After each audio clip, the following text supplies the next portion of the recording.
सत श्री अकाल। मैं जी विंपी सिद्धू, तुसीं वेख रहे हो ट्रेंडसैटर पंजाबी। ट्रेंडसैटर पंजाबी का प्रोग्राम गपशप विच चाह दा कप तहत अज मैं तुहानूं मिलाउण चाह रही हां किहो जी परसनैलिटी दे नाल जिन्हां दी जिंदगी दे संघर्ष की बहुत ही वक्री कहानी है, जिन्हां दा बचपन रुलिया। मैं कहूँगी बचपन रुलिया।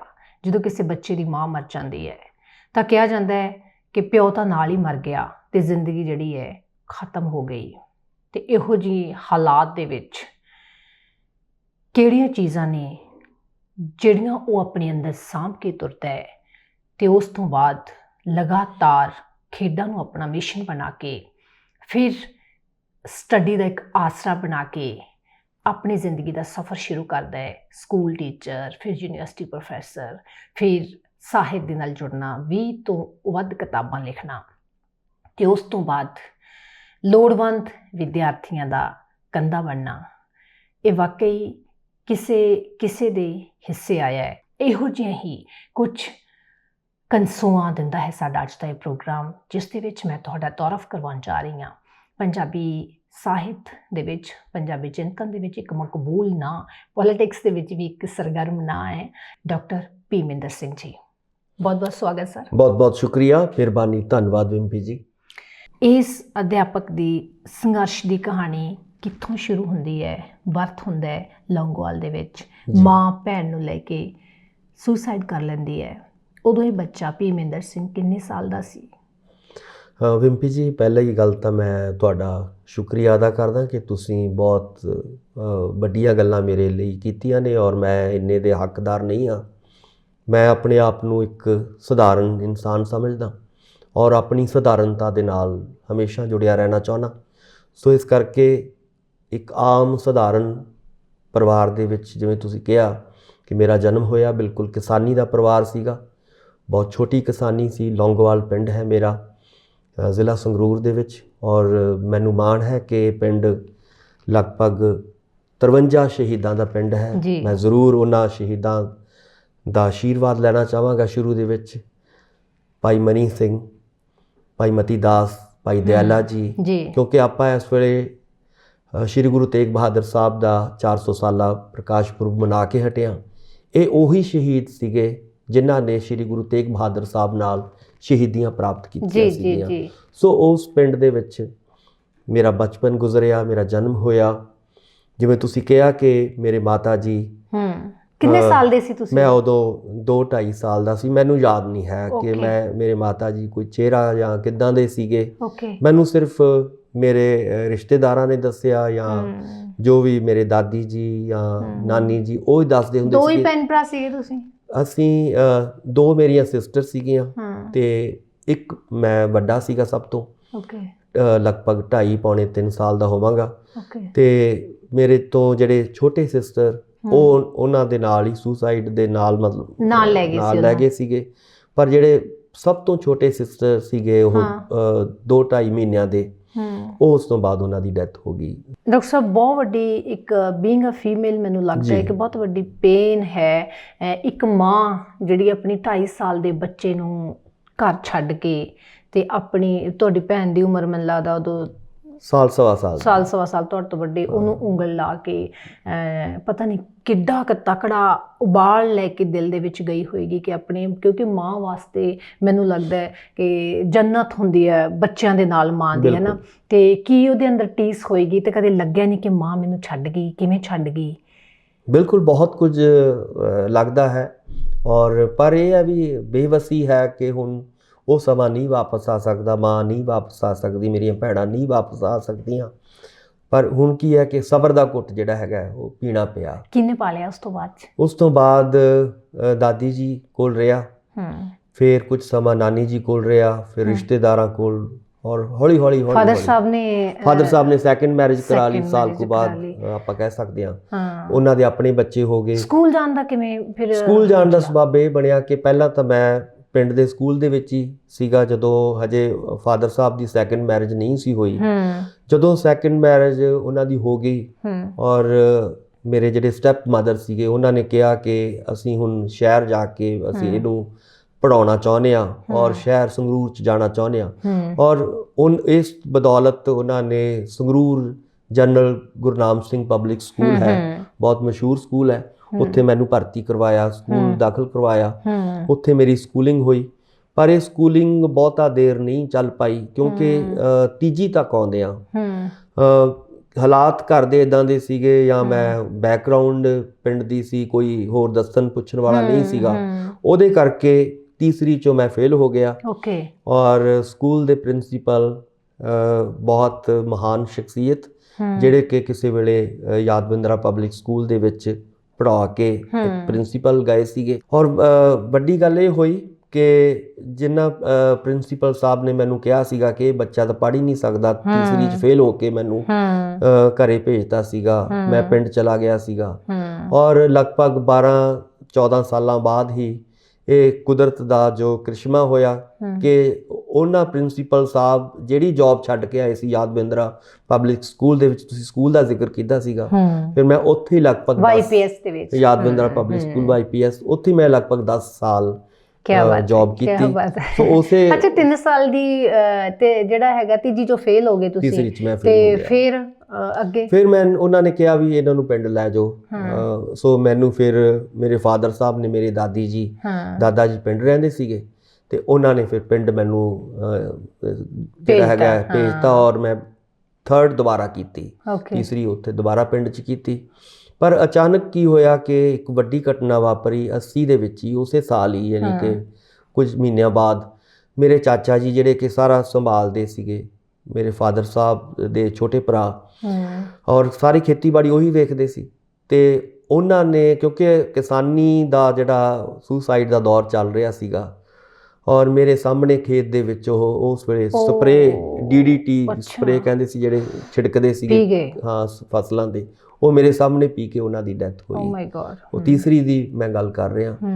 ਫਿਰ ਉਹਨਾਂ ਦੇ ਬੱਚੇ ਵੀ ਜਿਹੜੇ ਨੇ ਮੇਰੇ ਚਾਚਾ ਜੀ ਦੇ, ਉਹ ਵੀ ਮੇਰੇ ਨਾਲ ਹੀ ਪੜ੍ਹਦੇ ਰਹੇ। ਹੈਰਾਨੀ ਲੱਗਦੀ ਹੈ ਇਹ ਗੱਲ ਵਾਕਈ ਕਿ ਇੱਕ ਬੱਚਾ 2.5 ਸਾਲ ਦੇ ਬੱਚੇ ਦੀ ਮਦਰ ਚਲ ਜਾਂਦੀ ਹੈ, ਫਿਰ ਸਟੈਪ ਮਦਰ ਆਉਂਦੀ ਹੈ, ਪਰਵਰਿਸ਼ ਦੇ ਵਿੱਚ ਗੜਬੜ, ਕਿਉਂਕਿ ਕੁਦਰਤੀ ਇੱਕ ਅਟੈਚਮੈਂਟ ਬੱਚੇ ਦੇ ਨਾਲ ਹੁੰਦੀ ਹੈ ਮਾਂ ਦੀ, ਇੱਕ ਉਹ ਖੱਪਾ, ਫਿਰ ਉਸ ਤੋਂ ਬਾਅਦ ਸਾਹਮਣੇ ਸੁਸਾਈਡ ਕਰ ਜਾਂਦਾ ਚਾਚਾ, ਉਹ ਖੱਪਾ, ਫਿਰ ਗਰੋ ਕਰਨਾ ਇਹਨਾਂ।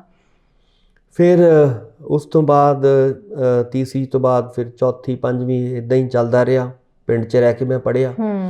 ਤੇ ਫਿਰ ਅਚਾਨਕ ਮੇਰੇ ਮਾਮਾ ਜੀ, ਕਿਉਂਕਿ ਮੇਰੇ ਨਾਨਕੇ ਮੰਗਵਾਲ ਨੇ, ਸੰਗਰੂਰ ਜ਼ਿਲ੍ਹੇ ਦੇ ਵਿੱਚ ਹੀ ਹੈ, ਨਾਲ ਹੀ ਪਿੰਡ ਪੈਂਦਾ ਮੰਗਵਾਲ, ਤਾਂ ਉੱਥੇ ਮੇਰੇ ਮਾਮਾ ਜੀ ਮੈਨੂੰ ਲੈ ਗਏ ਕਿ ਮੈਂ ਇਹਨੂੰ ਪੜ੍ਹਾ ਲਾਂਗਾ, ਕਿਉਂਕਿ ਮੇਰੇ ਮਾਮਾ ਜੀ ਨੂੰ ਲੋੜ ਸੀ, ਉਹਨਾਂ ਦੀ ਨਵੀਂ ਮੈਰਿਜ ਹੋਈ ਸੀ।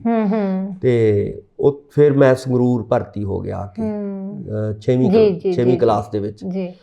ਤੇ ਉੱਥੇ ਫਿਰ ਲਿਖਣ ਪੜ੍ਹਨ ਦਾ ਸ਼ੌਕ ਹੋਇਆ, ਔਰ ਸੰਗੀਤ ਦਾ ਸ਼ੌਕ ਹੋਇਆ, ਤੇ ਨਾਲ ਨਾਲ ਮੈਂ ਕਵਿਤਾਵਾਂ ਲਿਖਣੀਆਂ ਸ਼ੁਰੂ ਕੀਤੀਆਂ। ਤੇ ਉਦੋਂ ਹੌਲੀ ਹੌਲੀ ਜਿਹੜਾ ਹੈਗਾ ਕਰਦੇ ਕਰਾਉਂਦੇ ਮੈਂ ਸਪੋਰਟਸ ਕਰਨੀ ਸ਼ੁਰੂ ਕੀਤੀ। ਤੇ ਮੈਂ ਪਿੰਡ ਤੋਂ ਸਾਈਕਲ ਦੇ ਉੱਤੇ, ਮੈਨੂੰ ਯਾਦ ਹੈ ਲਗਭਗ 18 ਕਿਲੋਮੀਟਰ ਪੈਂਦਾ ਲੌਂਗੋਵਾਲ ਤੇ ਸੰਗਰੂਰ ਦਾ ਜਿਹੜਾ ਵਕਫਾ ਹੈ, ਤਾਂ ਉਹਦੇ ਵਿੱਚ ਸਾਈਕਲਿੰਗ ਮੈਂ ਕਰਦਾ ਰਿਹਾ। ਤੇ 8ਵੀਂ ਤੱਕ ਪਹੁੰਚਦਿਆਂ ਮੈਂ ਪਹਿਲੀ ਨੈਸ਼ਨਲ ਸ਼੍ਰੀਨਗਰ ਵਿਖੇ ਮੈਂ ਖੇਡਿਆ। ਫਿਰ ਉਹਦੀ ਲੋੜ ਇਸ ਲਈ ਪੈ ਗਈ ਕਿਉਂਕਿ ਮੇਰੇ ਕੋਲ ਹੋਰ ਕੋਈ ਤਰੀਕਾ ਨਹੀਂ ਸੀਗਾ। ਸਪੋਰਟਸ ਤੁਹਾਡਾ ਪੜ੍ਹਨ ਦਾ ਇੱਕ ਵਸੀਲਾ ਬਣੀ, ਹਾਂ, ਜਿਹਨੇ ਮੈਨੂੰ ਬਹੁਤ ਸਪੋਰਟ ਕੀਤਾ। ਮੇਰੀ ਐਜੂਕੇਸ਼ਨ ਫ੍ਰੀ ਹੋਈ, ਔਰ ਮੇਰੀ ਰੋਟੀ ਫ੍ਰੀ ਹੋ ਗਈ, ਮੇਰੀ ਪੜ੍ਹਾਈ ਫ੍ਰੀ ਹੋ ਗਈ। ਤਾਂ ਇਹਦੇ ਨਾਲ ਮੈਨੂੰ ਇੱਕ ਬੜਾ ਵੱਡਾ ਸਹਾਰਾ ਜਿਹੜਾ ਹੈਗਾ, ਮੈਂ ਸਰਦਾਰ ਮਨਜੀਤ ਸਿੰਘ ਜੀ ਕੋਚ ਸਾਹਿਬ ਸਾਡੇ ਬਾਲੀਆਂ ਤੋਂ ਨੇ, ਉਹਨਾਂ ਕੋਲ ਆਪਣੀ ਪ੍ਰੈਕਟਿਸ ਸ਼ੁਰੂ ਕੀਤੀ। ਤੇ ਉਹਨਾਂ ਨੇ ਮੈਨੂੰ ਅੱਗੇ ਜਿਹੜੀਆਂ ਨੇ ਕੁਝ ਨੈਸ਼ਨਲ ਮੈਂ ਖੇਡਿਆ ਫਿਰ, ਔਰ ਪੰਜਾਬ ਯੂਨੀਵਰਸਿਟੀ ਚੰਡੀਗੜ੍ਹ ਦਾ ਮੈਂ ਕੈਪਟਨ ਰਿਹਾ। ਉਸ ਤੋਂ ਬਾਅਦ ਫਿਰ ਸਪੋਰਟਸ ਦੇ ਬੇਸ ਤੇ ਮੈਂ DAV ਚੰਡੀਗੜ੍ਹ ਚਲਾ ਗਿਆ। ਤੇ ਲਗਾਤਾਰ, ਯਾਨੀ ਕਿ ਕਹਿਣ ਦਾ ਭਾਵ ਹੈ ਕਿ ਸਪੋਰਟਸ ਦੇ ਕਰਕੇ ਹੀ ਜੋ ਮੈਂ ਹਾਂ ਅੱਜ ਪੜ੍ਹ ਸਕਿਆ ਹਾਂ। ਜੇ ਸਪੋਰਟਸ ਨਾ ਹੁੰਦੀ ਮੇਰੇ ਲਈ ਬਹੁਤ ਔਖਾ ਹੋਣਾ ਸੀਗਾ ਕਿ ਮੈਂ ਆਪਣੀ ਪੜ੍ਹਾਈ। ਘਰ 'ਚ ਕੌਣ ਮੋਟੀਵੇਟ ਕਰਦਾ ਸੀਗਾ? ਘਰ 'ਚ ਕਿਹੜਾ ਘਰ ਦੇ ਵਿੱਚ ਕੋਈ ਇਦਾਂ ਦਾ ਕੋਈ ਮਾਹੌਲ, ਤੁਹਾਨੂੰ ਵੀ ਪਤਾ ਹੈ, ਤੁਸੀਂ ਵੀ ਉਸ ਇਲਾਕੇ ਦੇ ਵਿੱਚੋਂ ਆਉਣੇ ਹੋ, ਮਾਲਵਾ ਏਰੀਆ, ਪਛੜਿਆ ਹੋਇਆ ਏਰੀਆ, ਔਰ ਸਾਡਾ ਪਿੰਡ ਤਾਂ ਵਿਸ਼ੇਸ਼ ਤੌਰ ਤੇ ਵਾਲਾ ਤਾਂ ਕੋਈ ਹੋਏਗਾ ਨਾ ਘਰ ਦੇ ਵਿੱਚ, ਕਿਉਂਕਿ ਇੱਥੇ ਤਾਂ ਮੋਸਟਲੀ ਹੁੰਦਾ ਆ ਬਸ ਖਤਮ ਹੋ ਗਈ ਕਹਾਣੀ, ਹੈ ਵਾਪਰ ਗਿਆ, ਖਤਮ ਹੋ ਗਈ, ਬੱਚੇ ਦਾ ਫਿਊਚਰ ਖਰਾਬ ਹੋ ਗਿਆ, ਹਨਾ, ਡਿਮੋਰਲਾਈਜ਼ ਜਿਹੜਾ ਉਹ ਕਰ ਦਿੰਦੇ।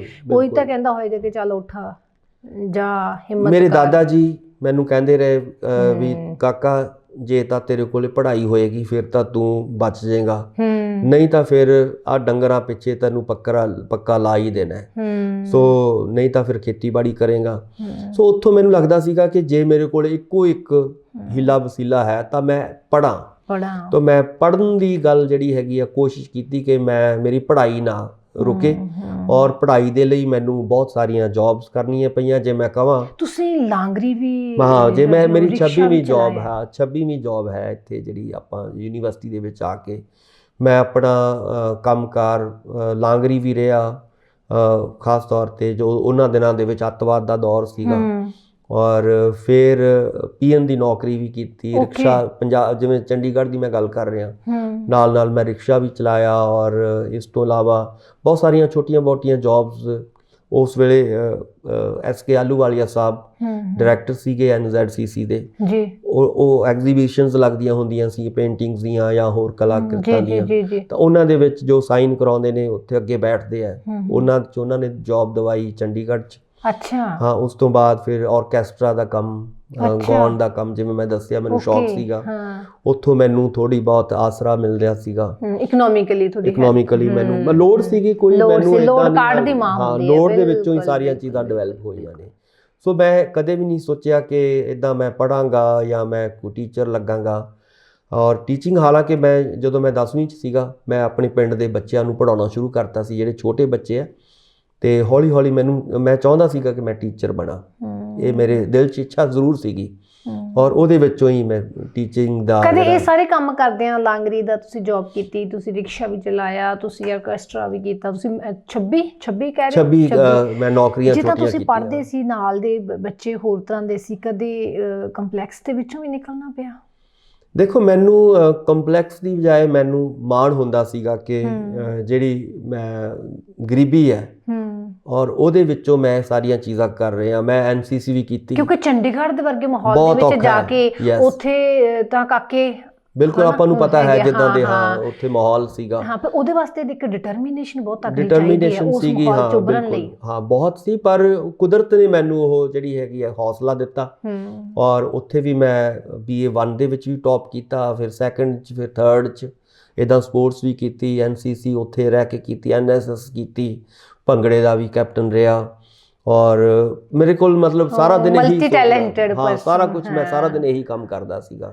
ਬਿੰਦ ਰਖੀਆ ਜੀ, ਮੈਂ ਤੇ ਬਿੰਦ ਰਖੀਆ ਸਾਹਿਬ, ਅਸੀਂ ਇਕੱਠੇ ਬੋਲੀਆਂ ਪਾਉਂਦੇ ਰਹੇ ਹਾਂ DAV ਚੰਡੀਗੜ੍ਹ ਦੇ ਭੰਗੜੇ ਦੇ ਟੀਮ ਦੇ ਨਾਲ। ਸੋ ਕਹਿਣ ਦਾ ਮਤਲਬ ਹੈ ਕਿ ਲਗਾਤਾਰ ਫਿਰ ਮੈਨੂੰ ਸ਼ੌਕ ਸੀਗਾ ਕਿ ਮੈਂ ਸਿੱਖਾਂ। ਇਸੇ ਤਰ੍ਹਾਂ ਗੁਰਦੀਪ ਸਿੰਘ ਜੀ ਨੇ, ਬੜੇ ਵੱਡੇ ਟੈਲੈਂਟਡ ਨੇ, ਸਿੰਗਰ ਨੇ ਗੁਰਦੀਪ ਸਿੰਘ ਜੀ, ਉਹਨਾਂ ਤੋਂ ਮੈਂ ਸਿੱਖਿਆ। 41 ਸੈਕਟਰ 'ਚ ਰਹਿੰਦੇ ਸੀ ਉਦੋਂ। ਔਰ ਬਾਕਰ ਹੁਸੈਨ ਸਾਹਿਬ ਤੋਂ ਮੈਂ ਕਲਾਸੀਕਲ ਸਿੱਖਣਾ ਸ਼ੁਰੂ ਕੀਤਾ। ਪਟਿਆਲੇ ਦੇ ਬਹੁਤ ਵੱਡੇ ਪਟਿਆਲਾ ਘਰਾਣੇ ਦੇ ਕਲਾਸੀਕਲ ਦੇ ਮਹਾਰਥੀ, ਹੁਣ ਤਾਂ ਡੈਥ ਹੋ ਗਈ ਉਹਨਾਂ ਦੀ। ਸੋ ਕਹਿਣ ਦਾ ਮਤਲਬ ਹੈ ਕਿ ਕੁਦਰਤ ਨੇ ਹੀ ਰਸਤੇ ਜਿਹੜੇ ਸੀਗੇ ਅੱਗੇ ਬਣਾਉਂਦੇ ਗਏ, ਔਰ ਇਹਦੇ ਬਾਵਜੂਦ ਬਹੁਤ ਸਾਰੀਆਂ ਹੋਰ ਉਤਾਰ ਚੜਾਅ ਜਿਹੜੇ ਆਏ, ਪਰ ਇਹ ਕੁਦਰਤ ਨੇ ਹੀ ਜਿਹੜਾ ਹੈਗਾ ਉਹਨਾਂ ਚੀਜ਼ਾਂ ਚੋਂ ਕੱਢਿਆ। ਬਹੁਤ ਸਾਰੇ ਸੰਕਟ ਆਏ, ਆਉਂਦੀ ਹੋਊਗੀ ਉਹ ਸਾਰਾ ਕੁਝ, ਬਿਲਕੁਲ ਉਦਾਸੀ ਆਉਂਦੀ ਸੀ, ਪਰ ਇਹ ਸੀਗਾ ਕਿ ਕੁਛ ਨਾ ਕੁਛ ਜ਼ਰੂਰ ਜ਼ਿੰਦਗੀ ਜਿਹੜੀ ਹੈਗੀ ਹੈ ਅੱਗੇ ਆ ਕੇ ਫਿਊਚਰ ਤੁਹਾਡਾ ਮੈਨੂੰ ਕਿਤੇ ਨਾ ਕਿਤੇ ਕੋਈ ਚਿਣਗ ਜ਼ਰੂਰ ਦਿਖਾਈ ਦਿੰਦੀ ਸੀ ਕਿ ਜੇ ਮੈਂ ਲੱਗਿਆ ਰਵਾਂਗਾ ਤਾਂ ਚਿਣਗ ਜਿਹੜੀ ਹੈਗੀ ਹੈ ਦਿਖੇਗੀ। ਸੋ ਹੌਲੀ ਹੌਲੀ ਕਰਦਿਆਂ ਕਰਾਉਂਦਿਆਂ MA ਕਰ ਗਿਆ। ਪੰਜਾਬੀ ਨੂੰ ਕਿਵੇਂ ਚੁਣਿਆ ਫਿਰ ਤੁਸੀਂ? ਸਪੋਰਟਸ ਦੇ ਵਿੱਚ ਸੀ, ਕਿਉਂਕਿ ਸਪੋਰਟਸ ਦੇ ਵਿੱਚ ਅੱਛਾ ਤੁਸੀਂ ਵਧੀਆ ਜਾ ਰਹੇ ਸੀਗੇ, ਹੈ ਨਾ? ਤੇ ਇਹ ਪੰਜਾਬੀ ਵੱਲ ਕਿਵੇਂ ਮੁੜ ਗਏ? ਪੰਜਾਬੀ, ਜਿਵੇਂ ਮੈਂ ਕਿਹਾ ਕਿ ਮੈਂ 6ਵੀਂ ਦੇ ਵਿੱਚ ਲਿਖਣਾ ਸ਼ੁਰੂ ਕੀਤਾ ਸੀਗਾ। ਮੈਨੂੰ ਯਾਦ ਹੈ ਕਿ ਗੁਰਮੇਲ ਮੜਾਹਟ ਸਾਹਿਬ, ਉਹਨਾਂ ਦਾ ਬੇਟਾ ਤੇ ਮੈਂ, ਅਸੀਂ ਇਕੱਠੇ ਸਕੂਲ 'ਚ ਪੜ੍ਹਦੇ ਸੀਗੇ। ਅਤੇ ਜਦੋਂ ਮੈਂ ਇੱਕ ਵਾਰੀ ਕੰਪੀਟੀਸ਼ਨ 'ਚ ਗਿਆ, ਉੱਥੇ ਭਾਸ਼ਾ ਵਿਭਾਗ ਵੱਲੋਂ ਕੰਪੀਟੀਸ਼ਨ ਸੀਗਾ, ਤਾਂ ਉਹ ਐਜ਼ ਏ ਜੱਜ ਦੇ ਤੌਰ 'ਤੇ ਆਏ ਹੋਏ ਸੀਗੇ। ਤਾਂ ਜਦੋਂ ਮੈਂ ਆਪਣੀ ਕਵਿਤਾ ਪੇਸ਼ ਕੀਤੀ ਤਾਂ ਉਹਨਾਂ ਨੇ ਮੈਨੂੰ ਪਹਿਲੀ ਵਾਰੀ ਡਿਸਟ੍ਰਿਕਟ 'ਚੋਂ 2nd ਕੱਢਿਆ, ਮੜਾਟ ਸਾਹਿਬ ਨੇ। ਫਿਰ ਉਹਨਾਂ ਨਾਲ ਥੋੜ੍ਹਾ ਜਿਹਾ ਨੇੜਤਾ ਹੋ ਗਈ, ਔਰ ਉਹਨਾਂ ਨੇ ਕਿਹਾ ਵੀ ਤੁਸੀਂ ਕੁਛ ਲਿਖਿਆ ਕਰੋ। ਤਾਂ ਉਹਦੇ ਦੌਰਾਨ ਉਹਨਾਂ ਨੇ ਮੈਗਜ਼ੀਨ, ਇੱਕ ਸ਼ੌਕੀਆ ਨਾਂ ਦਾ ਮੈਗਜ਼ੀਨ ਨਿਕਲਦਾ ਸੀਗਾ, ਉਹ ਕੱਢਣਾ ਸ਼ੁਰੂ ਕੀਤਾ। ਅਤੇ ਉਹਨਾਂ ਨੇ ਕਿਹਾ ਵੀ ਤੁਸੀਂ ਸਾਨੂੰ ਦਿਓ ਇਹਦੇ ਲਈ ਕੋਈ ਕਹਾਣੀ ਜਾਂ ਕਵਿਤਾ। ਫਿਰ ਮੈਨੂੰ ਕਹਾਣੀਆਂ ਦਾ ਸ਼ੌਕ ਪਿਆ, ਔਰ ਪਹਿਲੀ ਕਹਾਣੀ ਮੇਰੀ ਉਹ ਸ਼ੋਖੀਆ ਮੈਗਜ਼ੀਨ ਦੇ ਵਿੱਚ ਛਪੀ। ਮੈਨੂੰ ਅੱਜ ਵੀ ਯਾਦ ਆ, ਮੈਨੂੰ ਬਹੁਤ ਵੱਡਾ ਚਾਅ ਜਿਹੜਾ ਸੀਗਾ ਉਹਨਾਂ ਨੇ, ਮੈਨੂੰ ਲੱਗਦਾ ਸੀ ਕਦੋਂ ਛਪੇ ਔਰ ਕਦੋਂ ਮੇਰਾ ਨਾਮ ਹੈ ਵੇਖਾਂ ਪੜ੍ਹਾਂ। ਸੋ ਉਹ ਬੜਾ ਵੱਡਾ ਚਾਅ ਮੈਨੂੰ ਸੀਗਾ। ਉਸ ਤੋਂ ਬਾਅਦ ਫਿਰ ਮੈਗਜ਼ੀਨ, ਇੱਕ ਡੈਫੋਡਿਲ ਮੈਗਜ਼ੀਨ ਹੈ ਔਰ ਨਿਕਲਦਾ ਰਿਹਾ ਜਿਹੜਾ ਸਾਡੇ ਸਕੂਲ ਵੱਲੋਂ। ਉਹਦੇ ਵਿੱਚ ਮੇਰੇ 6ਵੀਂ ਦੇ ਵਿੱਚ ਪਹਿਲੀ ਮੇਰੀ ਜਿਹੜੀ ਹੈਗੀ ਹੈ ਪੋਇਮ ਤੇ ਛੋਟਾ ਜਿਹਾ ਮੈਂ ਇੱਕ ਛੋਟਾ ਨਾਟਕ ਲਿਖਿਆ, ਉਹ ਮੇਰਾ ਛਪਿਆ ਹੋਇਆ। ਸੋ ਉਸ ਤੋਂ ਬਾਅਦ ਮੈਨੂੰ ਲੱਗਿਆ ਕਿ ਮੈਂ ਕੋਸ਼ਿਸ਼ ਕਰਾਂ ਕਿ ਸਾਹਿਤ ਵੱਲ ਜਾਵਾਂ। ਸੋ ਜਦੋਂ ਮੈਂ ਚੰਡੀਗੜ੍ਹ ਆਇਆ, ਫਿਰ ਮੋਹਨ ਭੰਡਾਰੀ ਸਾਹਿਬ ਨਾਲ ਮੇਰਾ ਵਾਹ ਪਿਆ ਉੱਥੇ, ਕਿਉਂਕਿ ਅਸੀਂ ਕਹਾਣੀਆਂ ਉਹ ਲਿਖਦੇ ਸੀਗੇ ਔਰ 16 ਸੈਕਟਰ ਕਲਾ ਭਵਨ ਦੇ ਵਿੱਚ ਕਹਾਣੀ ਦਰਬਾਰ ਹੁੰਦਾ ਸੀਗਾ। ਹਰ ਮਹੀਨੇ ਇੱਕ ਬੈਠਕ ਜੁੜਦੀ ਸੀ ਉੱਥੇ। ਭੰਡਾਰੀ ਸਾਹਿਬ, ਡਾਕਟਰ ਕੇਸਰ ਸਿੰਘ ਕੇਸਰ ਔਰ ਵਰਿਆਮ ਸੰਧੂ ਸਾਹਿਬ ਜਿਹੜੇ ਨੇ, ਹੋਰ ਬਹੁਤ ਸਾਰੇ ਜਿਹੜੇ ਨੇ, ਜੋਗਾ ਸਿੰਘ ਜੀ, ਮਤਲਬ ਉਤਨੰਤਰ ਜਿਨ੍ਹਾਂ ਦੇ ਜਿਨ੍ਹਾਂ ਦੀਆਂ ਕਵਿਤਾਵਾਂ, ਜਿਨ੍ਹਾਂ ਦੀਆਂ ਸੰਗਤ ਮਾਣਨ ਦਾ, ਜਿਨ੍ਹਾਂ ਦੀਆਂ ਅਸੀਂ ਪੜ੍ਹਦੇ ਹੁੰਦੇ ਸੀ ਕਿਤਾਬਾਂ ਦੇ ਵਿੱਚ, ਉਹਨਾਂ ਨੂੰ ਵੇਖਣ ਦਾ ਮੌਕਾ ਮਿਲਿਆ। ਸਾਡੇ ਲਈ ਬਹੁਤ ਵੱਡੀਆਂ ਸ਼ਖਸੀਅਤਾਂ ਸਨ ਉਹ। ਸਰ ਕੁਛ ਇਹੋ ਜਿਹੀਆਂ ਸਾਹਿਤਕ ਪਰਸਨੈਲਿਟੀਜ਼ ਵੱਡੀਆਂ ਜਿਹੜੀਆਂ ਜਾਂ ਸਾਡੇ 'ਚੋਂ ਜਾ ਚੁੱਕੀਆਂ ਨੇ, ਜਾਂ ਆਪਾਂ ਕਹੋ ਨਦੀ ਕਿਨਾਰੇ ਰੁਖੜੇ ਨੇ, ਪਰ ਉਹਨਾਂ ਦੀ ਕੰਟਰੀਬਿਊਸ਼ਨ ਬਹੁਤ ਜ਼ਿਆਦਾ ਆ, ਉਹਨਾਂ ਦਾ ਵੀ ਤੁਹਾਨੂੰ ਸੰਗ ਮਾਣਨ ਦਾ ਮੌਕਾ ਮਿਲਿਆ, ਉਹਨਾਂ ਨੂੰ ਨੇੜੇ ਤੋਂ ਵੇਖਿਆ? ਬਿਲਕੁਲ, ਇੱਦਾਂ ਦੀਆਂ ਬਹੁਤ ਸਾਰੀਆਂ ਪਰਸਨੈਲਿਟੀਜ਼ ਨੇ ਜਿਨ੍ਹਾਂ ਦਾ ਆਸ਼ੀਰਵਾਦ ਮੈਂ ਕਹਿ ਸਕਦਾ ਕਿ ਮੈਨੂੰ ਪ੍ਰਾਪਤ ਹੋਇਆ। ਪ੍ਰੋਫੈਸਰ ਗੁਰਦਿਆਲ ਸਿੰਘ ਜੀ, ਬਹੁਤ ਵੱਡੇ ਮਹਾਨ। ਮੈਨੂੰ ਅੱਜ ਵੀ ਉਹਨਾਂ ਦੀਆਂ ਚਿੱਠੀਆਂ ਮੈਂ ਬਹੁਤ ਸੰਭਾਲ ਕੇ ਰੱਖੀਆਂ ਹੋਈਆਂ ਨੇ। ਉਹਨਾਂ ਦੀਆਂ ਚਿੱਠੀਆਂ, ਜਸਵੰਤ ਸਿੰਘ ਕੰਵਲ ਹੋਰਾਂ ਦੀਆਂ ਚਿੱਠੀਆਂ ਮੇਰੇ ਲਈ ਬਹੁਤ ਇੱਕ ਖਜ਼ਾਨਾ ਨੇ ਮੇਰੇ ਲਈ। ਔਰ ਇਸੇ ਤਰ੍ਹਾਂ ਪ੍ਰਿੰਸੀਪਲ ਸੁਜਾਨ ਸਿੰਘ ਹੋਰਾਂ ਦਾ ਆਸ਼ੀਰਵਾਦ। ਸੋ ਇਹ ਵੱਡੀਆਂ ਜਿਹੜੀਆਂ ਨੇ ਸ਼ਖਸੀਅਤਾਂ ਦਾ ਜਿਹੜਾ ਹੈਗਾ ਮੇਲ ਜੋਲ ਸੀਗਾ, ਉਹਨਾਂ ਦਾ ਆਸ਼ੀਰਵਾਦ ਸੀਗਾ, ਉਹ ਮੈਨੂੰ ਹਮੇਸ਼ਾ ਹੀ ਪ੍ਰਾਪਤ ਹੁੰਦਾ ਰਿਹਾ। ਔਰ ਮੈਂ ਕੰਵਲ ਸਾਹਿਬ ਬਾਰੇ ਦੱਸਣਾ ਚਾਹੁੰਦਾ ਕਿ ਜਦੋਂ ਅਸੀਂ ਕੈਂਪਸ ਦੇ ਵਿੱਚ ਰਹਿੰਦੇ ਸੀਗੇ, ਮੇਰੀ ਪਹਿਲੀ ਕਿਤਾਬ ਆ ਚੁੱਕੀ ਸੀਗੀ ਔਰ ਬਕਾਇਦਾ ਤੌਰ 'ਤੇ ਪੁੱਛਦੇ ਉਹ ਸਾਡੇ ਘਰ ਪਹੁੰਚੇ। ਔਰ ਮੇਰੀਆਂ ਅੱਜ ਵੀ ਉਹ ਫੋਟੋਆਂ ਮੈਨੂੰ ਯਾਦ ਆਉਂਦੀਆਂ ਨੇ ਕਿ ਸਾਨੂੰ ਬੜਾ ਮਾਣ ਹੋਇਆ ਕਿ ਕੰਵਲ ਸਾਹਿਬ ਸਾਡੇ ਘਰ ਆਏ ਨੇ। ਮੇਰੇ ਮਿਸਿਸ ਨੂੰ, ਡਾਕਟਰ ਨਵੇਤਾ ਸਿੰਘ ਨੂੰ ਉਹ ਮਿਲੇ ਔਰ ਉਦੋਂ ਉਹ ਇੱਕ ਇਨਾਮ ਦਿੰਦੇ ਹੁੰਦੇ ਸੀਗੇ ਡਾਕਟਰ ਜਸਵੰਤ ਕੌਰ ਦੇ ਨਾਂ ਦੇ ਉੱਤੇ ਉਹ, ਤੇ ਉਹ ਇਨਾਮ ਉਹਨਾਂ ਨੇ ਫਿਰ ਡਾਕਟਰ ਨਵੇਤਾ ਹੋਰਾਂ ਨੂੰ, ਮੇਰੀ ਮਿਸਿਸ ਹੋਰਾਂ ਨੂੰ ਦਿੱਤਾ ਸੀਗਾ, ਮੈਨੂੰ ਯਾਦ ਹੈ। ਔਰ ਇਹਨਾਂ ਤੋਂ ਬਿਨਾਂ ਸਰਦਾਰ ਕਾਮਰੇਡ ਜਗਜੀਤ ਸਿੰਘ ਆਨੰਦ, ਔਰ ਉਹਨਾਂ ਦਾ ਬਹੁਤ ਵੱਡਾ ਯੋਗਦਾਨ ਹੈ। ਈਵਨ ਮੇਰੀ ਜਿਹੜੀ ਜੌਬ ਮੈਨੂੰ ਮਿਲਣੀ ਹੈ ਉਹ ਵੀ ਉਹ ਸਬੱਬ ਬਣੇ ਜੀ। ਔਰ ਉਹਨਾਂ ਨੇ ਜਦੋਂ ਬੋਪਾ ਰਾਏ ਸਾਹਿਬ ਸੀਗੇ ਵਾਈਸ ਚਾਂਸਲਰ ਸਾਹਿਬ, ਤਾਂ ਉਹਨਾਂ ਕੋਲੇ ਮੇਰੀ ਸਿਫਾਰਿਸ਼ ਵੀ ਕੀਤੀ ਸੀਗੀ ਕਿ ਇਹਨਾਂ ਨੇ ਜਿਹੜਾ, ਉਦੋਂ ਤੱਕ ਮੇਰੀਆਂ 4-5 ਕਿਤਾਬਾਂ ਆ ਚੁੱਕੀਆਂ ਸੀਗੀਆਂ ਤੇ ਉਹ ਮੇਰੀਆਂ ਕਿਤਾਬਾਂ ਪੜ੍ਹਦੇ ਰਹੇ ਸੀਗੇ, ਮੇਰੇ ਪ੍ਰਸ਼ੰਸਕ ਸੀਗੇ। ਉਹਨਾਂ ਨੂੰ ਮੇਰੀਆਂ ਕਿਤਾਬਾਂ ਮਾਰਕਸਿਜ਼ਮ ਦੇ ਉੱਤੇ ਬਹੁਤ ਚੰਗੀਆਂ ਲੱਗਦੀਆਂ ਸੀਗੀਆਂ। ਸੋ ਇਸ ਕਰਕੇ ਉਹਨਾਂ ਦਾ ਆਸ਼ੀਰਵਾਦ ਵੀ। ਸੋ ਉੱਥੋਂ ਫਿਰ ਮੈਨੂੰ ਸਾਰੀਆਂ ਚੀਜ਼ਾਂ। YPS ਦੇ ਵਿੱਚ ਪੜ੍ਹਾਉਣਾ, ਇੱਕ ਪਿੰਡ ਦਾ ਪੜ੍ਹਿਆ ਹੋਇਆ ਬੱਚਾ, ਠੀਕ ਹੈ, ਔਰ ਇੰਨੀਆਂ ਸਟਰਗਲ ਲਾਈਫ ਦੇ ਵਿੱਚ ਨਾ, YPS ਦੇ ਵਿੱਚ ਪੜ੍ਹਾਉਣਾ ਟਫ ਜੌਬ, ਮਤਲਬ ਕਿੱਦਾਂ ਸਰ? ਉਹ ਇਸ ਲਈ ਹੋਇਆ ਕਿਉਂਕਿ ਮੇਰੀ ਜਿਹੜੀ ਇੱਕ ਤਾਂ ਜਿਵੇਂ ਮੈਂ ਕਿਹਾ ਕਿ general Gurnam Singh public school ਜਿਹੜਾ ਐਸਾ ਸੀ, ਜਿਹੜੀ ਉੱਥੇ 6 ਸਾਲ ਮੈਂ ਲਗਾਤੇ, ਉਹਨੇ ਮੇਰੀ ਫਾਊਂਡੇਸ਼ਨ ਜਿਹੜੀ ਸੀਗੀ ਉਹ ਮਜ਼ਬੂਤ ਕਰਤੀ। ਉਹ ਜਿਹੜੀ ਅੰਗਰੇਜ਼ੀ ਵਾਲੀ ਸੀਗੀ, ਕਿਉਂਕਿ ਕਨਵੈਂਟ ਸਕੂਲ ਸੀਗਾ, ਉਸਨੇ ਇੱਕ ਬੇਸ ਬਣਾਤਾ ਮੇਰਾ। ਔਰ ਉਹੀ ਬੇਸ ਅੱਗੇ ਜਾ ਕੇ ਫਿਰ ਮੇਰਾ DAV ਜਦੋਂ ਮੈਂ ਚੰਡੀਗੜ੍ਹ ਪੜ੍ਹਨ ਲੱਗਿਆ, ਉਹ ਮੇਰੇ ਕੰਮ ਆਇਆ ਬਹੁਤ ਜ਼ਿਆਦਾ। ਤਾਂ ਇਸ ਕਰਕੇ ਕਿ ਜਿਵੇਂ ਮੈਂ ਕਿਹਾ ਕਿ ਪੜ੍ਹਾਈ ਦੇ ਵਿੱਚ ਠੀਕ ਸੀਗਾ ਔਰ ਹੌਲੀ ਮੈਨੂੰ ਕੋਈ ਬਹੁਤਾ ਮੈਂ ਰੱਟੇ ਕਦੇ ਵੀ ਨਹੀਂ ਲਾ ਸਕਿਆ। ਔਰ ਉਹਦੇ ਕਰਕੇ ਨਾ ਮੈਂ ਬਹੁਤਾ ਕੰਮ ਘੱਟ ਹੀ ਕਰਦਾ ਸੀ। ਮਤਲਬ ਮੈਨੂੰ ਕਦੇ ਇੱਦਾਂ ਨਹੀਂ ਸੀਗਾ ਕਿ ਮੈਂ ਟੌਪ ਕਰਨਾ ਜਾਂ ਹੋਰ ਕਰਨਾ, ਕਿਉਂਕਿ ਮੌਕਾ ਹੀ ਨਹੀਂ ਸੀ ਮਿਲਦਾ ਪੜ੍ਹਨ ਲਿਖਣ ਦਾ। ਤਾਂ ਇਹ ਤਾਂ ਵੀ ਬਸ ਚੱਲੀ ਜਾ ਰਿਹਾ ਸੀਗਾ, ਮੈਂ ਪਾਸ ਹੁੰਦਾ ਸੀਗਾ, ਕੋਈ ਰਸਤਾ ਬਣ ਰਿਹਾ ਸੀਗਾ। ਸੋ ਉਸ ਬੇਸ ਦੇ ਉੱਤੇ DAV ਕਾਲਜ ਚੰਡੀਗੜ੍ਹ ਦਾ ਪੜ੍ਹਾਈ ਮੇਰੇ ਕੰਮ ਆਈ। ਔਰ ਮੇਰੀ ਜਿਹੜੀ ਬਾਕੀ ਜਿਹੜੀ ਫਾਊਂਡੇਸ਼ਨ ਹੈ, ਸਕੂਲਿੰਗ ਜਿਹੜੀ ਮੇਰੀ ਸੀ, ਉਹ ਅੱਗੇ ਜਾ ਕੇ ਕਾਫੀ ਉਹਨੇ ਫਾਇਦਾ ਮੈਨੂੰ ਕੀਤਾ। ਔਰ ਜਿਹਦੇ ਨਾਲ ਔਰ ਸਪੋਰਟਸ ਕਰਕੇ ਜਾਂ ਬਾਕੀ ਜਿਵੇਂ NCC ਨੇ ਮੈਨੂੰ ਬਹੁਤ ਕੁਝ ਸਿਖਾਇਆ, NSS ਨੇ ਮੈਨੂੰ ਬਹੁਤ ਕੁਝ ਸਿਖਾਇਆ, ਮੈਨੂੰ ਸਿੰਗਿੰਗ ਨੇ ਬੜਾ ਕੁਝ ਸਿਖਾਇਆ। ਔਰ ਮੈਨੂੰ ਯਾਦ ਹੈ ਕਿ ਫੋਕ ਸੌਂਗ ਦੇ ਵਿੱਚ ਕੁਲਦੀਪ ਮਾਨਕ ਦੀਆਂ ਕਲੀਆਂ ਜਿਹੜੀਆਂ ਨੇ ਉਹ ਮੈਂ ਗਾਉਂਦਾ ਹੁੰਦਾ ਸੀਗਾ। ਤੇ ਯੂਨੀਵਰਸਿਟੀ ਦਾ ਬੈਸਟ ਸਿੰਗਰ ਵੀ ਰਿਹਾ। ਹਾਂ, ਸੋ ਇਸ ਕਰਕੇ ਇਹ ਹਾਲਾਤ ਜਿਹੜੇ ਸੀ। ਸੁਣਾ ਦਿਓ ਹੁਣ, ਤੁਸੀਂ ਬੜੇ ਧਨੰਤਰ ਲੋਕਾਂ ਦੀ ਸੰਗਤ ਦੇ ਵਿੱਚ ਰਹੇ ਹੋ, ਬਿੰਦ ਰੱਖੀਆ ਹੋਣਾ ਦੇ ਨਾਲ ਵੀ ਤੁਸੀਂ ਗਾਉਂਦੇ ਰਹੇ ਹੋ, ਕਲੀਆਂ ਦੀ ਗੱਲ ਕੀਤੀ ਹੈ, ਕੁਝ ਮਾਹੌਲ। ਮੈਂ ਜ਼ਰੂਰ, ਮੈਂ ਨਾ ਕੰਪੀਟੀਸ਼ਨ ਦੇ ਵਿੱਚ ਜਦੋਂ ਹੁੰਦੇ ਸੀਗੇ ਉਦੋਂ ਮੈਂ ਪਾਤਰ ਸਾਹਿਬ ਦੀ ਨਜ਼ਮ ਗਾਉਂਦਾ ਹੁੰਦਾ ਸੀਗਾ, ਤੇ ਮੈਂ ਉਹਦਾ ਇੱਕ ਪੈਰਾ ਤੁਹਾਨੂੰ ਜ਼ਰੂਰ ਮੈਂ ਸੁਣਾਉਣਾ ਚਾਹਣਾ। ਕੁਝ ਕਿਹਾ ਤਾਂ ਹਨੇਰਾ ਜਰੇਗਾ ਕਿਵੇਂ, ਚੁੱਪ ਰਿਹਾ ਤਾਂ ਸ਼ਮਾਦਾਨ ਕੀ ਕਹਿਣਗੇ, ਗੀਤ ਦੀ ਮੌਤ ਇਸ ਰਾਤ ਦੇ ਜੇ ਹੋ ਗਈ, ਮੇਰਾ ਜੀਣਾ ਮੇਰੇ ਯਾਰ ਕਿੰਜ ਸਹਿਣਗੇ। ਸੋ ਮੈਂ ਜ਼ਰੂਰ ਤੁਹਾਨੂੰ ਸੁਣਾਉਣਾ ਚਾਹਾਂਗਾ ਆਪਣੇ ਦਰਸ਼ਕਾਂ ਨੂੰ। ਕੁਝ ਕਿਹਾ ਤਾਂ ਹਨੇਰਾ ਜਰੇਗਾ ਕਿਵੇਂ, ਚੁੱਪ ਰਿਹਾ ਤਾਂ ਸ਼ਮਾਦਾਨ ਕੀ ਕਹਿਣਗੇ, ਗੀਤ ਦੀ ਮੌਤ ਇਸ ਰਾਤ ਜੇ ਹੋ ਗਈ, ਮੇਰਾ ਜੀਣਾ ਮੇਰੇ ਯਾਰ ਕਿੰਜ ਸਹਿਣਗੇ, ਗੀਤ ਦੀ ਮੌਤ ਇਸ ਰਾਤ ਜੇ ਹੋ ਗਈ, ਮੇਰਾ ਜੀਣਾ ਮੇਰੇ ਯਾਰ ਕਿੰਜ ਸਹਿਣਗੇ, ਜੋ ਵਿਦੇਸ਼ਾਂ ਚ ਰੁਲਦੇ ਨੇ ਰੋਜ਼ੀ ਲਈ, ਉਹ ਜਦੋਂ ਦੇਸ ਪਰਤਣਗੇ ਆਪਣੇ ਕਦੀ, ਕੁਝ ਤਾਂ ਸੇਕਣਗੇ ਮਾਂ ਦੇ ਸਿਵੇ ਦੀ ਅਗਨ, ਬਾਕੀ ਕਬਰਾਂ ਦੇ ਰੁੱਖ ਹੇਠ ਸੌ ਜਾਣਗੇ,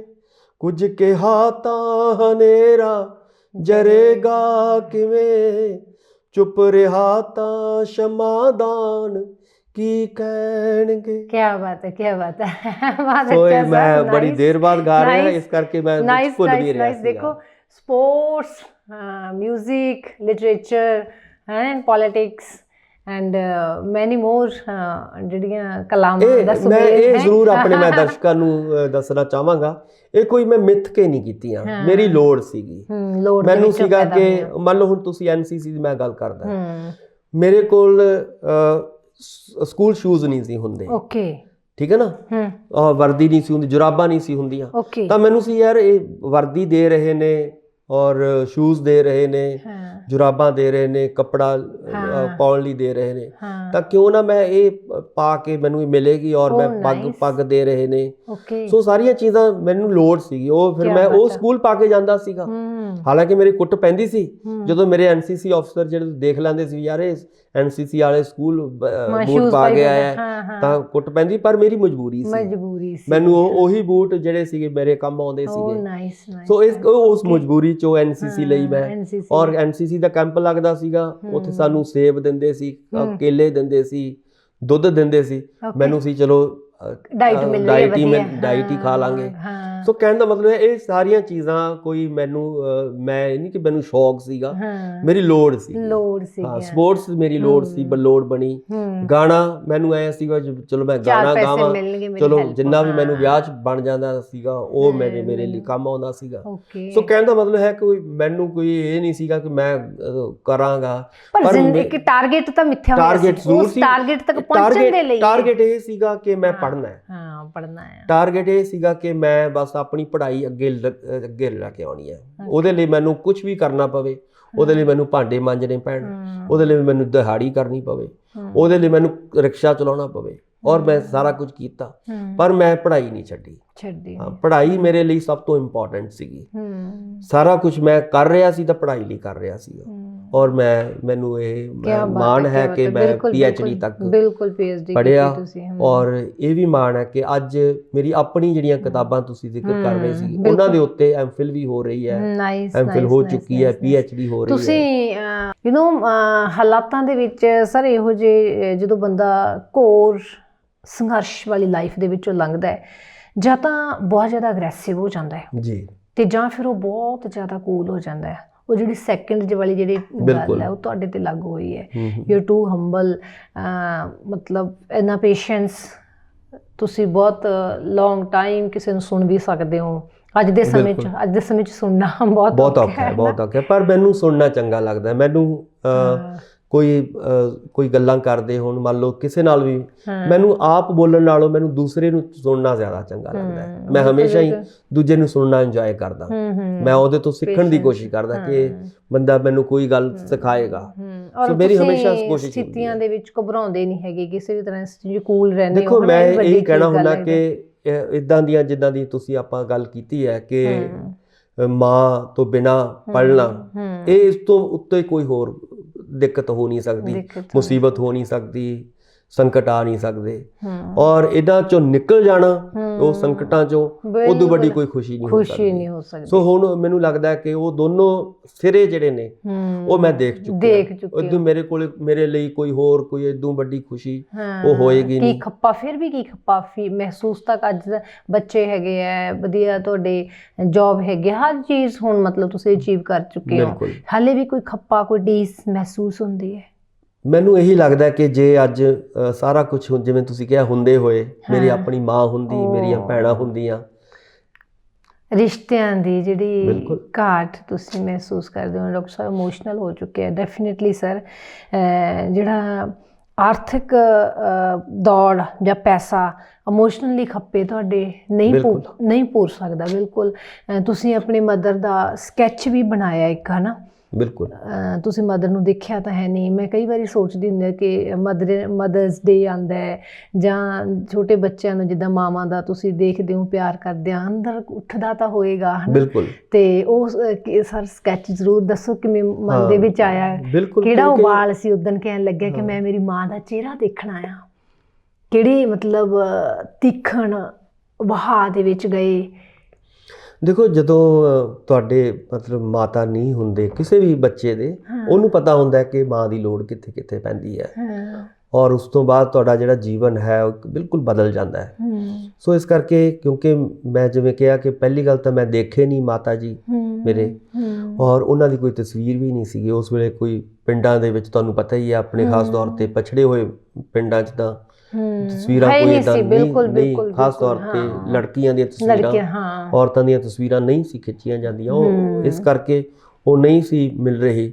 ਪਰ ਫਿਰ ਜਿਹੜਾ ਇੱਕ ਤਰੀਕਾ ਮੈਂ ਇਹੀ ਲੱਭਿਆ ਕਿ ਇੱਕ ਵੱਡੇ ਆਰਟਿਸਟ ਨੂੰ ਮੈਂ ਮਿਲਿਆ ਔਰ ਉਹਨਾਂ ਨੂੰ ਮੈਂ ਆਪਣੀ ਤਸਵੀਰ ਦਿਖਾਈ, ਆਪਣੇ ਨਾਨੀ ਜੀ ਦੀ, ਸਾਰਿਆਂ ਰਿਸ਼ਤੇਦਾਰਾਂ ਨਾਲ ਉਹਨਾਂ ਦੀ ਗੱਲਬਾਤ ਕਰਵਾਈ ਔਰ ਉਹਨਾਂ ਨੂੰ ਦੱਸਿਆ ਕਿ ਇਦਾਂ ਦੇ ਉਹਨਾਂ ਦੇ ਨੈਣ ਨਕਸ਼ ਸੀਗੇ।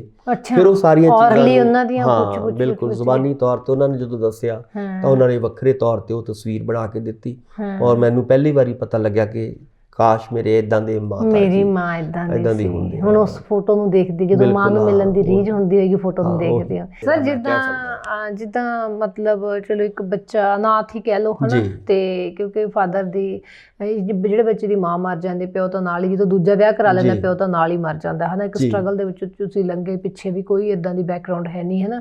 ਤੇ ਵਿਆਹ ਕਰਾਉਣ ਵੇਲੇ ਤਾਂ ਜ਼ਰੂਰ ਅਗਲਾ ਦੇਖਦਾ ਆ ਕਿ ਪਿੱਛੇ ਘਰ-ਬਾਰ ਕਿੱਦਾਂ ਆ ਤੇ ਸਾਰਾ ਕੁਛ, ਤੇ ਫਿਰ ਉਹ ਕੜੀ ਕਿਵੇਂ ਬਣੀ ਵਿਆਹ ਵਾਲਾ ਇਹੀ ਹੈ ਕਿ ਇਹ ਵੀ ਆਪਾਂ ਕਹਿ ਸਕਦੇ ਕਿ ਸੰਯੋਗ, ਵਿਆਹ ਤਾਂ ਕਿਉਂਕਿ ਸੰਯੋਗਾਂ ਤੋਂ, ਕਿਉਂਕਿ ਵਿਆਹ ਤੁਹਾਡਾ ਹੁੰਦਾ ਹੈ ਕਿ ਯੂਨੀਵਰਸਿਟੀ ਦੀ ਇੱਕ ਪ੍ਰੋਫੈਸਰ ਦੀ ਕੁੜੀ ਦੇ ਨਾਲ। ਬਿਲਕੁਲ। ਮੈਂ ਉਦੋਂ ਹਜੇ ਸਕੂਲ ਦਾ ਟੀਚਰ ਸੀ, ਤੁਸੀਂ YPS ਦੇ ਟੀਚਰ। ਉਹ ਅਧਿਆਪਕ YPS ਦਾ ਜਿਹੜਾ ਇੱਕ ਵਾਕਈ ਇੱਕ ਬਹੁਤ ਸਟਰਗਲ ਵਾਲੀ ਜ਼ਿੰਦਗੀ ਜਿਉ ਰਿਹਾ, ਹਨਾ, ਜਿਉ ਕੇ ਆਇਆ। ਇਹਦੇ ਲਈ ਵੀ ਸਟਰਗਲ ਹੀ ਸਬੱਬ ਬਣੀ, ਕਿਉਂਕਿ ਜਦੋਂ ਮੇਰੇ ਵਿਚੋਲਾ ਸਾਹਿਬ ਡਾਕਟਰ ਸਤੀਸ਼ ਕੁਮਾਰ ਵਰਮਾ ਜੀ, ਇਹਨਾਂ ਦੇ ਬੱਚੇ ਪਰਮੇਸ਼ ਵਰਮਾ ਅੱਜ ਤਾਂ ਬਹੁਤ ਵੱਡੇ ਉਹ ਸਿੰਗਰ ਬਣ ਚੁੱਕੇ ਨੇ, ਤੇ ਉਹ ਮੇਰੇ ਵਿਦਿਆਰਥੀ ਸੀਗੇ, ਮੇਰੇ ਕੋਲ ਪੜ੍ਹਦੇ ਰਹੇ। ਤੇ ਉਹਨਾਂ ਨਾਲ ਜਦੋਂ ਗੱਲਬਾਤ ਹੋਈ ਤਾਂ, ਕਿਉਂਕਿ ਮੈਂ ਤਾਂ ਯੂਨੀਵਰਸਿਟੀ 'ਚੋਂ ਕਿਸੇ ਨੂੰ ਜਾਣਦਾ ਨਹੀਂ ਸੀ, ਉਦੋਂ ਫਿਰ ਵਰਮਾ ਜੀ ਨੇ ਕਿਹਾ ਕਿ ਇੱਦਾਂ ਦੀ ਲੜਕੀ ਹੈ। ਤੇ ਜਦੋਂ ਉਹਨਾਂ ਨੇ ਪੁੱਛਿਆ ਵੀ ਤੁਹਾਡਾ ਹੋਰ ਦੱਸੋ ਅੱਗਾ ਪਿੱਛਾ ਕੀ ਹੈ, ਤਾਂ ਮੈਂ ਇਹੀ ਕਿਹਾ ਕਿ ਮੇਰੇ ਕੋਲ ਤਾਂ ਮੇਰੀ ਸਿਰਫ ਆਪਣੀ ਸਟਰਗਲ ਹੀ ਹੈ ਜਾਂ ਜੌਬ ਹੈ, ਹੋਰ ਕੁਝ ਵੀ ਨਹੀਂ ਹੈ। ਸੋ ਡਾਕਟਰ ਨਿਵੇਤਾ ਹੋਰਾਂ ਦੇ ਜਿਹੜੇ ਫਾਦਰ ਔਰ ਮਦਰ ਨੇ, ਉਹਨਾਂ ਨੇ ਇਹੀ ਗੱਲ ਨੂੰ ਅੱਗੇ ਰੱਖ ਕੇ ਕਿ ਅਸੀਂ ਵੀ ਜਿਵੇਂ ਸਟਰਗਲ ਕੀਤੀ ਹੈ, ਉਹਨਾਂ ਨੇ ਵੀ ਬਹੁਤ ਸਟਰਗਲ ਕੀਤੀ ਸੀਗੀ। ਖਾਸ ਤੌਰ ਤੇ ਉੱਪਲ ਸਾਹਿਬ ਨੇ, ਜਿਹੜੇ ਕਿ ਪੰਜਾਬੀ ਯੂਨੀਵਰਸਿਟੀ ਪਟਿਆਲੇ ਦੇ ਵਿੱਚ FO ਦੇ ਤੌਰ ਤੇ ਔਰ ਰਿਟਾਇਰ ਹੋਏ, ਡਾਕਟਰ ਨਿਵੇਤਾ ਹੋਰਾਂ ਦੇ ਮਦਰ ਡਾਕਟਰ ਕਮਲੇਸ਼ ਉੱਪਲ, ਉਹ as a professor theatre and TV department 'ਚੋਂ ਰਿਟਾਇਰ ਹੋਏ।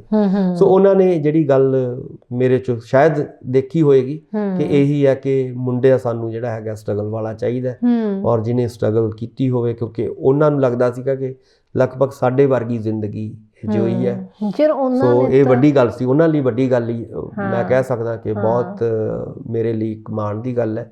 ਡਾਕਟਰ ਸਾਹਿਬ, ਜਿੱਦਾਂ ਤੁਹਾਡੀ ਜਿਹੜੀ ਜ਼ਿੰਦਗੀ ਹੈ ਉਹ ਬਹੁਤ ਸੰਘਰਸ਼ਪੂਰਨ ਰਹੀ ਹੈ, ਤੁਸੀਂ ਉੱਦਾਂ ਦਾ ਹੀ ਅੱਗੇ ਜਾ ਕੇ ਇੱਕ ਸਮਾਜਵਾਦੀ ਸੋਚ ਨੂੰ ਅਪਣਾਉਂਦੇ ਹੋ, ਉੱਦਾਂ ਦਾ ਹੀ ਲਿਟਰੇਚਰ ਮਾਰਕਸਵਾਦ ਨੂੰ ਤੁਸੀਂ ਪੜ੍ਹਦੇ ਹੋ, ਤੁਸੀਂ ਜਿਹੜਾ ਹੈਗਾ ਪਾਸ਼ ਤੇ ਵੀ ਤੁਸੀਂ ਕੰਮ ਕੀਤਾ ਹੈ ਨਾ, ਕਾਫੀ ਕੰਮ ਕੀਤਾ। ਪਾਸ਼ ਉਹਨਾਂ ਦੇ ਬਾਰੇ ਵਿੱਚ, ਉਹਨਾਂ ਦੀ ਤੁਰ ਜਾਣ ਨੂੰ ਦੇ ਬਾਰੇ ਵਿੱਚ ਕਿਵੇਂ ਦੇਖਦੇ ਹੋ? ਜੇ ਅੱਜ ਪਾਸ਼ ਹੁੰਦਾ ਤਾਂ ਪੋਇਟਰੀ 'ਚ ਕੀ ਹੋ ਜਾ ਹੁੰਦਾ ਹੈ ਨਾ, ਤੇ ਜਾਂ ਉਹਨਾਂ ਦੀ ਪੋਇਟਰੀ ਨੂੰ ਜਾਂ ਉਸ ਸਮੇਂ 'ਚ ਉਹਨਾਂ ਦੇ ਤੁਰ ਜਾਣ ਨੂੰ ਕਿਵੇਂ ਲੈਂਦੇ ਹੋ? ਬਿਲਕੁਲ, ਬਹੁਤ ਅੱਛਾ ਤੁਹਾਡਾ ਸਵਾਲ ਹੈ, ਕਿਉਂਕਿ ਪਾਸ਼ ਹੋਰਾਂ ਦੀ ਜਦੋਂ ਡੈਥ ਹੁੰਦੀ ਹੈ, ਉਹਨਾਂ ਨੂੰ ਸ਼ਹੀਦ ਕੀਤਾ ਜਾਂਦਾ ਹੈ, ਤਾਂ ਉਸ ਵੇਲੇ ਮੈਂ ਚੰਡੀਗੜ੍ਹ ਪੜ੍ਹ ਰਿਹਾ ਸੀਗਾ, ਔਰ ਲਗਭਗ ਉਹਨਾਂ ਦਿਨਾਂ 'ਚ ਹੀ ਡਾਕਟਰ ਰਵੀ ਹੋਰਾਂ ਦੀ ਡੈਥ ਹੁੰਦੀ ਹੈ। ਰਵਿੰਦਰ ਸਿੰਘ ਰਵੀ ਬਹੁਤ ਵੱਡੇ ਮਾਰਕਸਿਸਟ ਥਿੰਕਰ ਪੰਜਾਬੀ ਦੇ ਹੋਏ ਨੇ, ਔਰ ਉਹਨਾਂ ਦਿਨਾਂ ਦੇ ਵਿੱਚ ਇੱਕ ਰਵੀ ਪਾਸ਼ ਕਾਫਲਾ ਚੱਲਦਾ ਸੀਗਾ। ਪੂਰੇ ਗੁਰਸ਼ਰਨ ਭਾਜੀ ਜਾਂ ਹੋਰ ਸਾਰਿਆਂ ਨੇ ਪੂਰੇ ਪੰਜਾਬ ਲੈਵਲ 'ਤੇ ਉਹ ਕਾਫਲਾ ਕੱਢਿਆ ਸੀ। ਉਹਦੇ ਵਿੱਚ ਮੈਂ ਸ਼ਿਰਕਤ ਕੀਤੀ ਪਹਿਲੀ ਵਾਰੀ, ਔਰ ਮੈਨੂੰ ਪਤਾ ਲੱਗਿਆ ਕਿ ਇੱਦਾਂ ਵੱਡੇ ਸ਼ਾਇਰ ਦੀ ਡੈਥ ਹੋਈ ਹੈ। ਤਾਂ ਕੁਦਰਤੀ ਸੀਗਾ ਕਿ ਉਦੋਂ ਮੈਂ ਕਾਲਜ ਦੇ ਜਵਾਨੀ ਦੇ ਦਿਨ ਸੀਗੇ, ਤਬ ਮੈਂ ਪਾਸ਼ ਨੂੰ ਪੜ੍ਹਨਾ ਸ਼ੁਰੂ ਕੀਤਾ। ਪਾਸ਼ ਦੀਆਂ ਕਵਿਤਾਵਾਂ ਨੂੰ ਜਿਹੜੇ ਵੱਖ-ਵੱਖ ਸਾਡੇ ਜਦੋਂ ਮੁਕਾਬਲੇ ਹੁੰਦੇ ਸੀਗੇ ਇੰਟਰ ਕਾਲਜ, ਉਹਨਾਂ ਦੀ ਕਵਿਤਾ ਉਹਨਾਂ 'ਚ ਅਸੀਂ ਉਹਨਾਂ ਨੂੰ ਬੋਲਣ ਲਈ ਜਾਂਦਾ ਸੀਗਾ ਮੈਂ। ਸੋ ਹੌਲੀ-ਹੌਲੀ ਜਦੋਂ ਵੱਡਾ ਹੋਇਆ, MA ਕੀਤੀ, ਤਾਂ MA ਦੇ ਵਿੱਚ ਸਾਨੂੰ ਸਿਲੇਬਸ ਦੇ ਵਿੱਚ ਪੜ੍ਹਨਾ ਪਿਆ ਸੀਗਾ। ਉਦੋਂ ਉਹਨਾਂ ਦੀ ਕਿਤਾਬ ਆਈ ਖਿਲਰੇ ਹੋਏ ਵਰਕੇ, ਜਿਹੜੇ ਬਾਅਦ ਦੇ ਵਿੱਚ ਅਮਰਜੀਤ ਚੰਦਨ ਹੋਰਾਂ ਨੇ ਉਹਨਾਂ ਨੂੰ ਐਡਿਟ ਕੀਤਾ ਸੀਗਾ, ਉਹਨਾਂ ਕਵਿਤਾਵਾਂ ਨੂੰ ਜੀ। ਸੋ ਲਗਾਤਾਰ ਫਿਰ ਉਸ ਤੋਂ ਬਾਅਦ ਕਿਤਾਬ ਐਡਿਟ ਕੀਤੀ, ਔਰ ਪਾਸ਼ ਮੈਮੋਰੀਅਲ ਟਰਸਟ ਜਿਹੜਾ ਬਣਿਆ ਹੈ ਉਹਦਾ ਫਿਰ ਮੈਂ ਮੈਂਬਰ ਬਣਿਆ। ਮੈਨੂੰ ਉਹਨਾਂ ਨੇ ਚੁਣਿਆ, ਸੁਰਿੰਦਰ ਧੰਜਲ ਹੋਰਾਂ ਨੇ, ਉਹ ਸਾਡੇ ਕਨਵੀਨਰ ਨੇ ਪੂਰੇ ਇੰਟਰਨੈਸ਼ਨਲ ਟਰਸਟ ਦੇ। ਤੇ ਉਸ ਕਿਤਾਬ ਦੇ ਵਿੱਚ ਜਿਹੜੀ ਉਸ ਕਿਤਾਬ ਦੇ ਰਾਹੀਂ ਮੈਂ ਉਹਨਾਂ ਦੀ ਜਿਹੜੀ ਕੰਟਰੀਬਿਊਸ਼ਨ ਹੈ ਪਾਸ਼ ਦੀ, ਉਸ ਨੂੰ ਕੋਸ਼ਿਸ਼ ਕੀਤੀ ਹੈ ਕਿ ਮੈਂ ਪਕੜ ਸਕਾਂ ਕਿ ਉਹਨਾਂ ਦੀ ਪ੍ਰਸੰਗਿਕਤਾ ਕੀ, ਅੱਜ ਦੇ ਦੌਰ ਦੇ ਵਿੱਚ ਪਾਸ਼ ਦੀ ਪੋਇਟਰੀ ਦੀ ਕੀ ਪ੍ਰਸੰਗਿਕਤਾ ਹੈ, ਉਸ ਨੂੰ ਲੈ ਕੇ ਮੈਂ ਆਰਟੀਕਲ ਵੱਖਰੇ ਵੱਖਰੇ ਲਿਖੇ, ਔਰ ਉਹ ਕਿਤਾਬ ਜਿਹੜੀ ਹੈਗੀ ਹੈ ਤੁਸੀਂ ਦੇਖੀ ਹੋਏਗੀ। ਬਿਲਕੁਲ ਬਿਲਕੁਲ ਬਿਲਕੁਲ। ਪਾਸ਼ ਦੀ ਪ੍ਰਸੰਗਿਕਤਾ ਕਾਫੀ ਕੋਟ ਵੀ ਕੀਤੀ ਜਾਂਦੀ ਹੈ, ਔਰ ਕਾਫੀ ਪੜ੍ਹੀ ਵੀ ਜਾਂਦੀ ਹੈ। ਕਈ ਐਡੀਸ਼ਨਸ ਜਿਹੜੇ ਨੇ ਉਹਦੇ ਛਪ ਚੁੱਕੇ ਨੇ।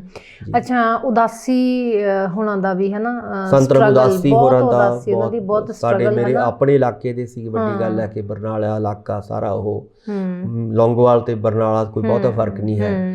ਇਸ ਤਰ੍ਹਾਂ ਉਹਨਾਂ ਨਾਲ ਤਾਂ ਮੇਰੇ ਜਿਹੜੇ ਹੈਗੇ ਆ ਜ਼ੁਬਾਨ ਦੀ ਵੀ ਸਾਂਝ ਹੈ, ਔਰ ਸੋਚ ਦੀ ਵੀ, ਵਿਚਾਰਾਂ ਦੀ ਵੀ ਸਾਂਝ ਰਹੀ ਹੈ। ਔਰ ਕੁਦਰਤੀ ਜਦੋਂ ਮੈਂ ਪਿੰਡ ਦੀ, ਮੈਂ ਜਦੋਂ ਸਕੂਲ ਦੀ ਗੱਲ ਕਰ ਰਿਹਾ ਸੀਗਾ, ਜਦੋਂ ਮੈਂ ਤੀਸਰੀ ਫੇਲ ਹੋ ਕੇ ਸਕੂਲ ਦੇ ਵਿੱਚ ਜਿਹੜੇ 'ਚ ਭਰਤੀ ਹੋਇਆ, ਉਹਦੇ ਵਿੱਚ ਸਵੇਰ ਦੀ ਜਿਹੜੀ ਮਾਰਨਿੰਗ ਹੁੰਦੀ ਸੀ, ਉਹਦੇ 'ਚ ਉਦਾਸੀ ਦੀਆਂ ਕਵਿਤਾਵਾਂ ਗਾਇਆ ਕਰਦੀ ਸੀ ਅਸੀਂ ਤੋੜੀਆਂ ਗੁਲਾਮੀ ਦੀਆਂ ਕੜੀਆਂ, ਬੜੇ ਹੀ ਅਸੀਂ ਦੁੱਖੜੇ ਜਰੇ, ਆਖਣਾ ਸਮੇਂ ਦੀ ਸਰਕਾਰ ਨੂੰ, ਉਹ ਗਹਿਣੇ ਸਾਡਾ ਦੇਸ਼ ਨਾ ਕਰੇ। ਸੋ ਕੁਦਰਤੀ ਉਹ ਜਦੋਂ ਪੁੱਛਿਆ ਕਿ ਮੈਂ ਤੀਸਰੀ ਚੌਥੀ 'ਚ ਬੱਚੇ ਨੇ ਜਦੋਂ ਇਹ ਕਵਿਤਾਵਾਂ ਸੁਣੀਆਂ, ਤਾਂ ਮੈਨੂੰ ਉਹ ਗਾ ਕੇ ਅਸੀਂ ਗਾਉਂਦੇ ਹੁੰਦੇ ਸੀਗੇ ਤਾਂ ਚੰਗਾ ਲੱਗਦਾ। ਸੋ ਉਦੋਂ ਹੀ ਉਦਾਸੀ ਨਾਲ ਮੈਂ ਜੁੜਨਾ ਸ਼ੁਰੂ ਹੋਇਆ। ਉਹਨਾਂ ਦੀਆਂ ਨਜ਼ਮਾਂ ਤੋਂ ਪ੍ਰਭਾਵਿਤ ਸੀਗਾ। ਫਿਰ ਲਾਲ ਸਿੰਘ ਦਿਲ ਹੋਰਾਂ ਨਾਲ ਜਿਉਂ-ਜਿਉਂ ਮਾਰਕਸਿਜ਼ਮ ਨਾਲ ਵਾਹ ਪੈਂਦਾ ਰਿਹਾ, ਡਾਕਟਰ ਕੇਸਰ ਹੋਰਾਂ ਦੇ ਰਾਹੀਂ, ਪ੍ਰੋਫੈਸਰ ਰਣਧੀਰ ਸਿੰਘ ਹੋਰਾਂ ਦੇ ਰਾਹੀਂ, ਤਾਂ ਫਿਰ ਮੈਂ ਜ਼ਿਆਦਾ ਇਹਨਾਂ ਲੋਕਾਂ ਦੇ ਨਾਲ ਜੁੜਿਆ। ਇਸੇ ਤਰ੍ਹਾਂ ਚੰਡੀਗੜ੍ਹ ਜਦੋਂ ਮੈਂ ਪੜ੍ਹਦਾ ਸੀਗਾ, ਉਦੋਂ ਅਸੀਂ, ਜਿਵੇਂ ਮੈਂ ਦੱਸਿਆ, ਉਹ ਜਿਹੜੇ ਲੇਖਕ ਸਭਾ ਅਸੀਂ ਬਣਾਈ ਸੀਗੀ, ਉਹਦੇ ਵਿੱਚ ਅਸੀਂ ਧਰਨੇ ਦਿੰਦੇ ਸੀ ਜਦੋਂ ਖਾਸ ਤੌਰ 'ਤੇ ਮਾਤ ਭਾਸ਼ਾ ਦਿਵਸ ਹੁੰਦਾ ਸੀਗਾ। ਤਾਂ ਉਦੋਂ ਜਿਹੜੇ ਵੱਡੇ ਚਿੰਤਕ ਸੀਗੇ ਜਾਂ ਵੱਡੇ ਰਾਈਟਰ ਸੀਗੇ ਪੰਜਾਬੀ ਸਾਹਿਤ ਦੇ, ਉਹ ਸਾਡੇ ਉੱਥੇ ਚੰਡੀਗੜ੍ਹ ਆ ਕੇ ਧਰਨੇ ਦਿੰਦੇ ਸੀਗੇ। ਉਹਦੇ ਵਿੱਚ ਪ੍ਰਿੰਸੀਪਲ ਸੁਜਾਨ ਸਿੰਘ ਜੀ ਹੋਰਾਂ, ਮੈਨੂੰ ਯਾਦ ਹੈ ਕਿ ਅਸੀਂ ਇਕੱਠਿਆਂ ਉਹ ਧਰਨਾ ਵੀ ਦਿੱਤਾ ਉਹਨਾਂ ਦਿਨਾਂ ਦੇ ਵਿੱਚ, ਔਰ ਸਾਨੂੰ ਪੁਲਿਸ ਨੇ ਗ੍ਰਿਫਤਾਰ ਵੀ ਕੀਤਾ, ਔਰ ਅਸੀਂ ਗ੍ਰਿਫਤਾਰੀ ਵੀ ਇਕੱਠਿਆਂ ਦਿੱਤੀ। ਸੋ ਬੜਾ ਉਹ ਉਹਨਾਂ ਦਿਨਾਂ ਦੇ ਵਿੱਚ ਬੜਾ ਸਾਹਿਤ ਦਾ ਬਹੁਤ ਵੱਡਾ ਬੋਲਬਾਲਾ ਸੀਗਾ। ਚੰਡੀਗੜ੍ਹ ਇੱਕ ਹੱਬ ਮੰਨਿਆ ਜਾਂਦਾ ਸੀਗਾ, ਜਿਹਦੇ ਵਿੱਚ ਗੁਲਜ਼ਾਰ ਸਿੰਘ ਸੰਧੂ ਔਰ ਰਘਬੀਰ ਸਿੰਘ ਸਿਰਜਣਾ ਮੇਰੇ ਟੀਚਰ ਰਹੇ, ਡਾਕਟਰ ਅਤਰ ਸਿੰਘ ਜੀ ਮੇਰੇ ਟੀਚਰ ਰਹੇ। ਤੁਸੀਂ ਦੇਖੋ ਕਿੱਡੇ ਵੱਡੇ ਨਾਂ ਨੇ, ਦਿੱਗਜ ਨਾਮ, ਹਾਂ ਦਿੱਗਜ ਨਾਂ ਨੇ। ਡਾਕਟਰ ਕੇਸਰ ਸਿੰਘ ਕੇਸਰ ਤੋਂ ਉਹਨਾਂ ਤੋਂ ਤਾਂ ਮੈਂ PhD ਕੀਤੀ ਹੈ। ਸੋ ਕਹਿਣ ਦਾ ਮਤਲਬ ਹੈ ਕਿ ਉਹ ਮਾਹੌਲ ਮੈਨੂੰ ਕੁਦਰਤ ਵੱਲੋਂ ਹੀ ਮਿਲਦਾ ਰਿਹਾ। ਕੀ ਕਹੋਗੇ ਉਹਨਾਂ ਨੌਜਵਾਨਾਂ ਨੂੰ ਜੀ ਜਿਹੜੇ ਅੱਜ ਪੰਜਾਬ ਖਾਲੀ ਕਰਨ ਦੇ ਲਈ ਕਾਲਜਾਂ ਸਕੂਲਾਂ ਦੇ ਵਿੱਚ ਭਰਤੀ ਨਹੀਂ ਹੋ ਰਹੇ, ਆਈਲੈਟਸ ਸੈਂਟਰਾਂ ਦੇ ਵਿੱਚ ਭਰਤੀ ਹੋ ਰਹੇ ਨੇ, ਜਾਂ ਡਿਪਰੈਸ਼ਨ ਦੇ ਵਿੱਚ ਨੇ? ਕਿਉਂਕਿ ਤੁਸੀਂ ਜ਼ਿੰਦਗੀ ਦੀਆਂ ਤਲਖ ਹਕੀਕਤਾਂ ਨਾਲ ਇਕਸੁਰ ਹੋਏ ਹੋ ਕਿ ਉਦਾਸ ਸਮਿਆਂ 'ਚ ਕਿਵੇਂ ਖੜੇ ਹੋਣ, ਜ਼ਿੰਦਗੀ ਦੇ ਰੰਗਾਂ ਨੂੰ ਕਿੱਥੋਂ ਤੇ ਕਿਵੇਂ ਲੱਭਣ। ਵਿੰਪੀ ਜੀ, ਤੁਸੀਂ ਮੈਨੂੰ ਇੱਕ ਕਿਹਾ ਸੀਗਾ ਕਿ ਤੁਸੀਂ ਸਿਆਸਤ ਦੇ ਵਿੱਚ ਵੀ ਸਰਗਰਮ ਹੋ। ਐਗਜ਼ੈਕਟਲੀ, ਹਾਂ ਬਿਲਕੁਲ। ਇਹਦੀ ਜਿਹੜੀ ਗੱਲ ਤੁਸੀਂ ਸਮੱਸਿਆ ਦੀ ਗੱਲ ਕੀਤੀ ਹੈ, ਇਹਦੀ ਸਿਆਸਤ ਦੇ ਵਿੱਚ ਹੀ ਜੜ ਜਿਹੜੀ ਹੈਗੀ ਉੱਥੇ ਪਈ ਹੈ। ਕਿਉਂਕਿ ਸਾਡੇ ਸਿਆਸਤਦਾਨਾਂ ਨੇ ਪੰਜਾਬ ਨੂੰ ਰਹਿਣ ਯੋਗ ਨਹੀਂ ਛੱਡਿਆ। ਇਹਦਾ ਪਾਣੀ, ਇਹਦੀ ਵਾਯੂ, ਇਹਦੀ ਮਿੱਟੀ ਸਾਰੀ ਤਬਾਹ ਕਰਤੀ। ਸਾਡਾ ਜਿਹੜਾ ਆਪਾਂ ਜਿਸ ਏਰੀਏ 'ਚ ਬੈਠੇ ਆ, ਮਾਲਵਾ ਏਰੀਆ, ਇਹ ਅੱਜ ਕੈਂਸਰ ਬੈਲਟ ਬਣ ਚੁੱਕੀ ਹੈ। ਇੱਥੋਂ ਬੱਚੇ ਬਾਹਰ ਜਾਣਾ ਚਾਹੁੰਦੇ ਨੇ ਕਿਉਂਕਿ ਇੱਥੇ ਨਾ ਉਹਨਾਂ ਨੂੰ ਰੁਜ਼ਗਾਰ ਹੈ, ਨਾ ਉਹਨਾਂ ਕੋਲੇ ਕੋਈ ਫਿਊਚਰ ਉਹਨਾਂ ਨੂੰ ਦਿਖਾਈ ਦੇ ਰਿਹਾ ਹੈ। ਸੋ ਇਸ ਕਰਕੇ ਸਾਡਾ ਸਾਰਾ ਕੁਝ ਤਬਾਹ ਹੋ ਚੁੱਕਿਆ। ਸਾਡੀਆਂ ਹਵਾਵਾਂ, ਸਾਡੀਆਂ ਮਤਲਬ ਨਸਲਾਂ, ਸਾਡੀਆਂ ਫਸਲਾਂ ਤਬਾਹ ਹੋ ਰਹੀਆਂ ਨੇ। ਸੋ ਇਹਦੇ ਪਿੱਛੇ ਕਾਰਨ ਕੀ ਹੈ? ਇਹਦੇ ਪਿੱਛੇ ਉਹ ਜਿਹੜਾ ਮਾਫੀਆ ਹੈ, ਉਹ ਮਾਫੀਆ ਕਿਹੜਾ? ਜਿਹੜਾ ਸਿਆਸੀ ਮਾਫੀਆ ਹੈ, ਔਰ ਉਹ ਸਾਰੀਆਂ ਚੀਜ਼ਾਂ ਲੁੱਟ ਕੇ ਆਪਣੇ ਘਰ ਭਰ ਰਿਹਾ ਹੈ। ਸੋ ਮੇਰਾ ਕਹਿਣ ਦਾ ਮਤਲਬ, ਜਿਹੜੀ ਮੈਂ ਸਿਆਸਤ ਦੇ ਵਿੱਚ ਇਸ ਲਈ ਆਇਆ ਕਿ ਅਸੀਂ ਸਿਆਸੀ ਤੌਰ ਤੇ ਚੇਤਨ ਹੋਈਏ, ਕਿਉਂਕਿ ਇਹ ਸਾਰੀਆਂ ਸਮੱਸਿਆਵਾਂ ਦੀ ਜੜ ਸਿਆਸਤ ਦੇ ਵਿੱਚ ਪਈ ਹੈ। ਜਿੰਨੀ ਦੇਰ ਅਸੀਂ ਸਿਆਸੀ ਤੌਰ ਤੇ ਚੇਤਨ ਨਹੀਂ ਹੋਵਾਂਗੇ, ਸਿਆਸਤ ਦੇ ਵਿੱਚ ਸਰਗਰਮ ਨਹੀਂ ਹੋਵਾਂਗੇ, ਉਨੀ ਦੇਰ ਇਹ ਲੋਕ ਜਿਹੜੇ ਨੇ ਸਾਨੂੰ ਇਸੇ ਤਰ੍ਹਾਂ ਲੁੱਟਦੇ ਰਹਿਣਗੇ, ਕੁੱਟਦੇ ਰਹਿਣਗੇ, ਸਾਡੇ ਪੰਜਾਬ ਨੂੰ ਮਤਲਬ ਤਬਾਹ ਕਰਦੇ ਰਹਿਣਗੇ। ਸਾਡੀਆਂ ਫਸਲਾਂ, ਤੁਸੀਂ ਦੇਖਿਆ ਹੀ ਹੈ ਕਿ ਪਿਛਲੇ ਦਿਨਾਂ ਦੇ ਵਿੱਚ ਜੋ ਕਿਸਾਨੀ ਸੰਘਰਸ਼ ਚੱਲਿਆ, ਉਹ ਕਿਉਂ ਚੱਲਿਆ? ਕਿਉਂਕਿ ਉਹ ਸਾਡੀਆਂ ਫਸਲਾਂ ਨੂੰ ਆਪਣੇ ਕਬਜ਼ੇ 'ਚ ਕਰਨਾ ਚਾਹੁੰਦੀਆਂ, ਸਾਡੀਆਂ ਨਸਲਾਂ ਨੂੰ ਆਪਣੇ ਕਬਜ਼ੇ 'ਚ ਕਰਨਾ ਚਾਹੁੰਦੀਆਂ ਨੇ, ਉਹਨਾਂ ਨੂੰ ਮਜ਼ਦੂਰ ਬਣਾਉਣਾ ਚਾਹੁੰਦੀਆਂ ਨੇ। ਸੋ ਇਹ ਸਾਰੀਆਂ ਧਿਰਾਂ ਉਹ ਨੇ ਜਿਹੜੀਆਂ ਕਿ ਪੰਜਾਬ ਨੂੰ ਪਿਛਲੇ ਲਗਭਗ 70-75 ਸਾਲਾਂ ਦੀ ਆਜ਼ਾਦੀ ਤੋਂ ਬਾਅਦ ਜਦੋਂ ਦੇਖਦੇ ਹਾਂ, ਉਹ ਸਾਨੂੰ ਖਾ ਰਹੀਆਂ ਨੇ। ਸੋ ਇਸ ਨੂੰ ਬਚਾਉਣ ਦੇ ਲਈ ਸਾਨੂੰ ਸਿਆਸੀ ਤੌਰ ਤੇ ਕੌਨਸ਼ੀਅਸ ਹੋਣਾ ਪਏਗਾ, ਚੇਤਨ ਹੋਣਾ ਪਏਗਾ, ਔਰ ਲੜਾਈਆਂ, ਆਪਣੀਆਂ ਲੜਾਈਆਂ ਸਾਨੂੰ ਘਰ ਤੋਂ ਬਾਹਰ ਨਿਕਲ ਕੇ, ਜਿਵੇਂ ਪਾਸ਼ ਕਹਿੰਦਾ ਸੀ ਨਾ ਕਿ ਸਾਨੂੰ ਉਹ ਵਿਚਾਰਧਾਰਾ ਦੀ ਲੜਾਈ ਆਪਣੀ ਮੱਛਰਦਾਨੀ ਤੋਂ ਬਾਹਰ ਨਿਕਲ ਕੇ ਲੜਨੀ ਪਏਗੀ। ਸੋ ਉਹਦਾ ਮਤਲਬ ਸਿੰਬੋਲਿਕ ਇਹੀ ਸੀਗਾ ਕਿ ਸਾਨੂੰ ਆਪਣੀਆਂ ਜਿਹੜੀਆਂ ਇਹ ਵਿਦਵਤਾ ਦਾ ਉਹ ਪਾ ਕੇ ਮਖੌਟਾ ਕਿ ਦੇਖੋ ਜੀ ਅਸੀਂ ਤਾਂ ਹੁਣ ਪ੍ਰੋਫੈਸਰ ਬਣ ਗਏ, ਅਸੀਂ ਤਾਂ PhD ਕਰ ਗਏ, ਡਾਕਟਰ ਬਣ ਗਏ, ਅਸੀਂ ਇਸ ਕਰਕੇ ਅਸੀਂ ਕੀ ਲੈਣਾ ਦੂਜਿਆਂ ਤੋਂ। ਸੋ ਸਾਨੂੰ ਕੌਨਸ਼ੀਅਸ ਹੋਣਾ ਪਏਗਾ, ਔਰ ਇੱਕ ਅਧਿਆਪਕ ਹੋਣ ਦੇ ਨਾਤੇ ਤੁਹਾਡੀ ਇੱਕ ਜ਼ਿੰਮੇਵਾਰੀ ਬਣਦੀ ਹੈ ਕਿ ਅਸੀਂ ਆਪਣੀ ਲੜਾਈਆਂ ਆਪਣੇ ਘਰਾਂ ਤੋਂ ਬਾਹਰ ਨਿਕਲ ਕੇ ਲੜਨੀਆਂ ਪੈਣਗੀਆਂ। ਔਰ ਜਿਵੇਂ ਕਿਸਾਨਾਂ ਨੇ ਸੰਘਰਸ਼ ਲੜਿਆ ਵੱਡਾ, ਉਹ ਸੰਘਰਸ਼ ਤੁਹਾਨੂੰ ਆਪਣੀਆਂ ਨਸਲਾਂ ਨੂੰ ਬਚਾਉਣ ਦੇ ਲਈ ਲੜਨਾ ਪਏਗਾ, ਔਰ ਉਹ ਸਿਆਸੀ ਲੜਾਈ ਹੋਏਗੀ, ਵੱਡੀ ਲੜਾਈ ਹੋਏਗੀ, ਔਰ ਉਹਦੇ ਵਿੱਚ ਜੋ ਇੱਕ ਅਧਿਆਪਕ ਦਾ ਰੋਲ ਹੈ ਉਹ ਸਾਨੂੰ ਨਿਭਾਉਣਾ ਪਏਗਾ। ਇੱਕ ਐਜ਼ ਏ ਪੋਲੀਟੀਕਲ ਥਿੰਕਰ ਦਾ ਰੋਲ ਵੀ ਸਾਨੂੰ ਨਿਭਾਉਣਾ ਪਏਗਾ। ਬਿਲਕੁਲ ਆਲਰਾਊਂਡਰ ਜਿੱਦਾਂ ਤੁਸੀਂ ਰਹੇ ਹੋ, ਅੱਜ ਦੇ ਸਮੇਂ 'ਚ ਵੀ ਤੁਹਾਨੂੰ ਜਿਹੜਾ ਆਲਰਾਊਂਡਰ ਜਿਹੜਾ ਹੈ, ਜੇਕਰ ਤੁਸੀਂ ਇੱਕ ਸੋਹਣਾ ਸਮਾਜ ਸਿਰਜਣਾ ਚਾਹੁੰਦੇ ਹੋ, ਇਹ ਤਾਂ ਤੁਹਾਡੇ ਲਈ ਬਹੁਤ ਜ਼ਰੂਰੀ ਹੈ ਕਿ ਤੁਸੀਂ ਆਪਣੀਆਂ ਅੱਖਾਂ ਕੰਨ ਜਿਹੜੇ ਹੈਗੇ ਸਾਰੇ ਵਾਕਈ ਉਹ ਖੁੱਲ੍ਹਣਾ ਪਏਗਾ ਸਾਨੂੰ। ਨਹੀਂ ਤਾਂ ਇਹ ਲੋਕ ਜਿਹੜੇ ਨੇ, ਪੋਲੀਟੀਕਲ ਲੋਕ ਜਿਹੜੇ ਨੇ, ਇਹ ਤੁਹਾਨੂੰ ਖਾ ਜਾਣਗੇ, ਹੋਰ ਵੀ ਨਪੀੜ ਦੇਣਗੇ। ਸੋ ਤੁਹਾਨੂੰ ਕਿਸੇ ਜੋਗਾ ਨਹੀਂ ਛੱਡਣਾ। ਪੰਜਾਬ ਹੁਣ ਆਪਾਂ ਸਾਰੇ ਜਾਣਦੇ ਹਾਂ ਕਿ ਇਸੇ ਲਈ ਤੁਸੀਂ ਜਿਵੇਂ ਕਿਹਾ ਹੈ ਕਿ ਸਾਡੀਆਂ ਜਿਹੜੀਆਂ ਨਸਲਾਂ ਨੇ ਉਹ ਬਾਹਰ ਜਾਣ ਲਈ ਉਤਾਵਲੀਆਂ ਨੇ, ਕਿਉਂਕਿ ਜੇਕਰ ਉਹਨਾਂ ਨੂੰ ਆਪਣੇ ਘਰ ਦੇ ਵਿੱਚ ਸਾਰਾ ਕੁਝ, ਇੱਥੇ ਰੁਜ਼ਗਾਰ ਮਿਲੇ, ਇੱਥੇ ਉਹਨਾਂ ਨੂੰ ਚੰਗੀ ਐਜੂਕੇਸ਼ਨ ਮਿਲੇ, ਇੱਥੇ ਚੰਗਾ ਹੈਲਥ ਮਿਲੇ, ਚੰਗਾ ਵਾਤਾਵਰਨ ਮਿਲੇ, ਤਾਂ ਕਿਹੜਾ ਮਤਲਬ ਮੁਲਕ ਹੈ, ਕਿਹੜਾ ਬੰਦਾ ਹੈ ਆਪਣਾ ਮੁਲਕ ਛੱਡ ਕੇ ਜਾਏਗਾ। ਔਰ ਮੈਂ ਇਹ ਜ਼ਰੂਰ ਦਰਸ਼ਕਾਂ ਨੂੰ ਦੱਸਣਾ ਚਾਹੁੰਦਾ, ਜਿਸ ਯੂਰਪ ਦੀ ਉਹ ਗੱਲ ਕਰਦੇ ਨੇ, ਜਿਸ ਯੂਰਪ ਦੇ ਵਿੱਚ ਜਿਹੜੀਆਂ ਅਮਰੀਕਾ, ਕੈਨੇਡਾ, ਇੰਗਲੈਂਡ ਜਾਂ ਆਸਟ੍ਰੇਲੀਆ 'ਚ ਭੱਜਣਾ ਚਾਹੁੰਦੇ ਨੇ, ਉਹ ਸਾਡੇ ਨਾਲੋਂ ਕਿਤੇ ਪਿੱਛੇ ਆ। ਸਾਡਾ ਵਾਤਾਵਰਨ ਦੇਖ ਲਓ, ਉੱਥੇ 6-6 ਮਹੀਨੇ, 8-8 ਮਹੀਨੇ ਬਰਫ਼ ਪੈਂਦੀ ਹੈ। ਸਾਡਾ ਦੇਖੋ, ਸਾਡੇ 6 ਰੁੱਤਾਂ ਆਉਂਦੀਆਂ ਨੇ, ਸਾਡੇ ਬਨਸਪਤੀ ਆ, ਸਾਡੇ ਕੋਲ ਸਭ ਕੁਝ ਹੈ। ਮੈਂ ਜੋ ਦੱਸਣਾ ਚਾਹੁੰਦਾ ਕਿ ਪੰਜਾਬ ਕੋਲੇ ਉਹ ਸਭ ਕੁਝ ਹੈ ਜਿਹੜਾ ਕਿ ਯੂਰਪ ਕੋਲੇ ਨਹੀਂ ਹੈ, ਜਿਹੜਾ ਕਿ ਪੱਛਮ ਕੋਲੇ ਨਹੀਂ ਹੈ। ਸਾਡੇ ਕੋਲੇ ਸਾਰਾ ਕੁਝ ਹੈ, ਔਰ ਜੇ ਅਸੀਂ ਇਹਨੂੰ ਸੰਭਾਲ ਲਾਂਗੇ ਤਾਂ ਅਸੀਂ ਵੀ ਜਿਹੜਾ ਹੈਗਾ ਦੁਨੀਆ ਦੇ ਇੱਕ ਚੰਗੇ ਮੁਲਕਾਂ 'ਚ ਇਹ ਰਹਿਣ ਯੋਗ ਬਣ ਸਕਦਾ ਹੈ, ਚੰਗੇ ਮੁਲਕਾਂ 'ਚ ਅਸੀਂ ਗਿਣੇ ਜਾ ਸਕਦੇ ਹਾਂ। ਔਰ ਉਹ ਤਾਂ ਹੋਏਗਾ ਜੇ ਅਸੀਂ ਸਿਆਸਤ ਨੂੰ ਬਦਲਾਂਗੇ। ਬਿਲਕੁਲ ਬਿਲਕੁਲ ਸਿਆਸਤ ਨੂੰ ਬਦਲੇ ਬਿਨਾਂ ਅਸੀਂ ਅੱਗੇ ਨਹੀਂ ਵੱਧ ਸਕਦੇ। ਸਰ ਪੋਲੀਟੀਕਲੀ ਵਿਚਰਦਿਆਂ ਕਿਹੜੀ ਇਹੋ ਜਿਹੀ ਕੋਈ ਖਾਸ ਪਰਸਨੈਲਿਟੀ ਜਿਨ੍ਹਾਂ ਨੂੰ ਤੁਸੀਂ ਨੇੜੇ ਤੋਂ as a man, as a human being and as a politician ਜਾਣਨ ਦਾ, ਤੁਹਾਨੂੰ ਦੇਖਣ ਦਾ ਮੌਕਾ ਮਿਲਿਆ? ਵਿੰਪੀ ਜੀ ਦੇਖੋ, ਇਹਦੇ ਵਿੱਚ ਕਾਫੀ ਮੈਨੂੰ ਪਰਸਨੈਲਿਟੀਜ਼ ਦਾ ਮਿਲਣ ਦਾ, ਉਹਨਾਂ ਦੀ ਨੇੜਤਾ ਮਾਨਣ ਦਾ ਮੌਕਾ ਮਿਲਿਆ। ਜੇ ਮੈਂ ਇੱਕ ਦੋ ਨਾਮ ਜ਼ਰੂਰ, ਸਾਡੇ ਜਿਹੜੇ ਸਾਬਕਾ ਪ੍ਰਧਾਨ ਮੰਤਰੀ ਡਾਕਟਰ ਮਨਮੋਹਨ ਸਿੰਘ ਜੀ, ਮੈਨੂੰ ਮਾਣ ਹੈ ਕਿ ਮੇਰੀਆਂ ਕਿਤਾਬਾਂ ਜਿਵੇਂ ਤੁਸੀਂ ਦੱਸਿਆ ਹੈ ਉਹ ਮੰਗ ਕੇ ਲੈਂਦੇ ਰਹੇ ਆ ਮੇਰੇ ਕੋਲੋਂ। ਔਰ ਉਹਨਾਂ ਨੇ ਪੜ੍ਹ ਕੇ ਉਹ ਜ਼ਿਕਰ ਵੀ ਕਰਦੇ ਰਹੇ ਕੁਝ ਜਿਹੜੇ ਸ਼ੇਅਰ ਮੈਂ ਨੋਟ ਕਰਦਾ ਸੀਗਾ, ਔਰ ਉਹ ਆਪਣੀ ਜਿਹੜੀ ਸਪੀਚ ਦੇ ਵਿੱਚ ਉਹਨਾਂ ਨੇ ਸ਼ੇਅਰ ਵੀ ਜਿਹੜੇ ਸੀਗੇ ਉਹ ਆਪਣੇ ਬੋਲੇ ਆ।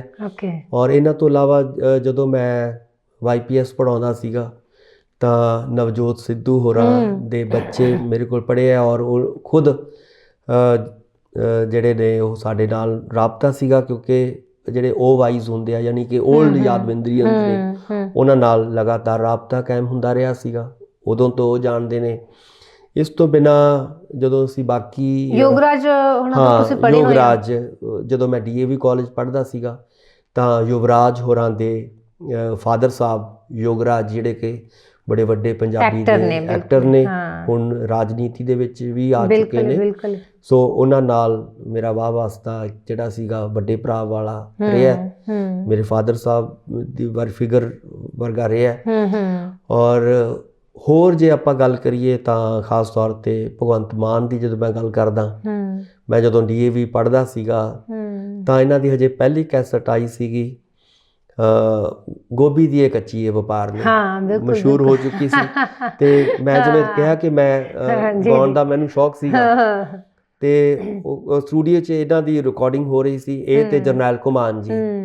ਤੇ ਇਹ ਜਦੋਂ ਮੈਨੂੰ ਪੁੱਛਣ ਲੱਗੇ ਕਿ ਤੂੰ ਵੀ ਕਿੱਥੇ ਰਹਿਣਾ, ਮੈਂ ਕਿਹਾ ਹਾਂਜੀ ਇੱਥੇ, ਮੈਂ ਚੰਡੀਗੜ੍ਹ 'ਚ ਹੀ ਹਾਂ। ਕਹਿੰਦੇ ਯਾਰ ਸਾਡੇ ਕੋਲੇ ਰਹਿਣ ਦੀ ਜਗ੍ਹਾ ਤਾਂ ਹੈ ਨਹੀਂ, ਤੇ ਤੇਰੇ ਅਸੀਂ ਹੋਸਟਲ 'ਚ ਰਹਿ ਜਾਈਏ। ਮੈਂ ਕਿਹਾ ਜੀ ਆ ਜਾਓ, ਕੋਈ ਗੱਲ ਨਹੀਂ। ਤੇ ਮੈਂ ਤਾਂ ਵੈਸੇ ਹੀ ਕਹਿੰਦਾ ਵੀ ਚਲੋ ਇਹਨਾਂ ਨੇ ਕਿਹੜਾ ਆਉਣਾ।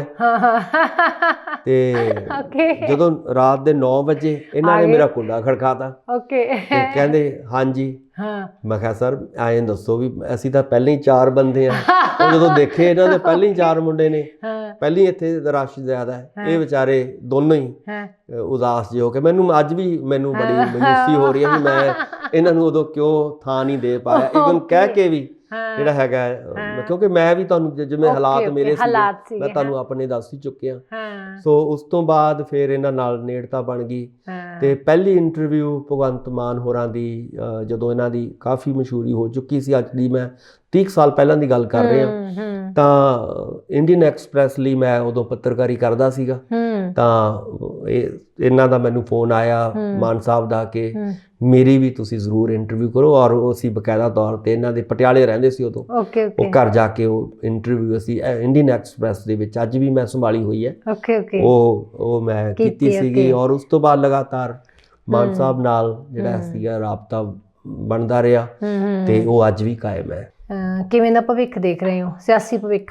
ਸਿਆਸੀ ਭਵਿੱਖ ਇਹੀ ਹੈ ਕਿ ਜਿਵੇਂ ਹੁਣ ਤੁਸੀਂ ਕਿਹਾ ਹੈ ਕਿ ਮੈਂ ਪਿਛਲੇ ਲੰਬੇ ਸਮੇਂ ਤੋਂ ਜੋ ਪੰਜਾਬ ਦੇ ਵਿੱਚ ਵਿਚਰ ਰਿਹਾ, ਉੱਥੋਂ ਇਸ ਵੇਲੇ ਇਹੀ ਹੈ ਕਿ ਜਿਹੜਾ ਕਿਸਾਨੀ ਅੰਦੋਲਨ ਤੋਂ ਬਾਅਦ ਦਾ ਪੰਜਾਬ ਹੈ, ਉਹਨੇ ਚੇਤਨ ਸਾਨੂੰ ਕੀਤਾ ਹੈ। ਉਹਨੇ ਸਾਨੂੰ ਖਾਸ ਤੌਰ 'ਤੇ ਜਿਹੜੇ ਪਿੰਡਾਂ ਦੇ ਲੋਕ ਨੇ, ਜਿਨ੍ਹਾਂ ਨੂੰ ਪਛੜੇ ਹੋਏ ਸਮਝਿਆ ਜਾਂਦਾ ਸੀ, ਜਿਨ੍ਹਾਂ ਨੂੰ ਉਹ ਪੈਸੇ ਦੇ ਨਾਲ ਕੰਟਰੋਲ ਕਰਦੇ ਸੀ, ਨਸ਼ਿਆਂ ਦੇ ਨਾਲ ਕੰਟਰੋਲ ਕਰਦੇ ਸੀ, ਇਹ ਜਿਹੜੇ ਪੋਲੀਟੀਕਲ ਲੋਕ ਨੇ, ਉਹ ਅੱਜ ਚੇਤਨ ਹੋ ਚੁੱਕੇ ਨੇ।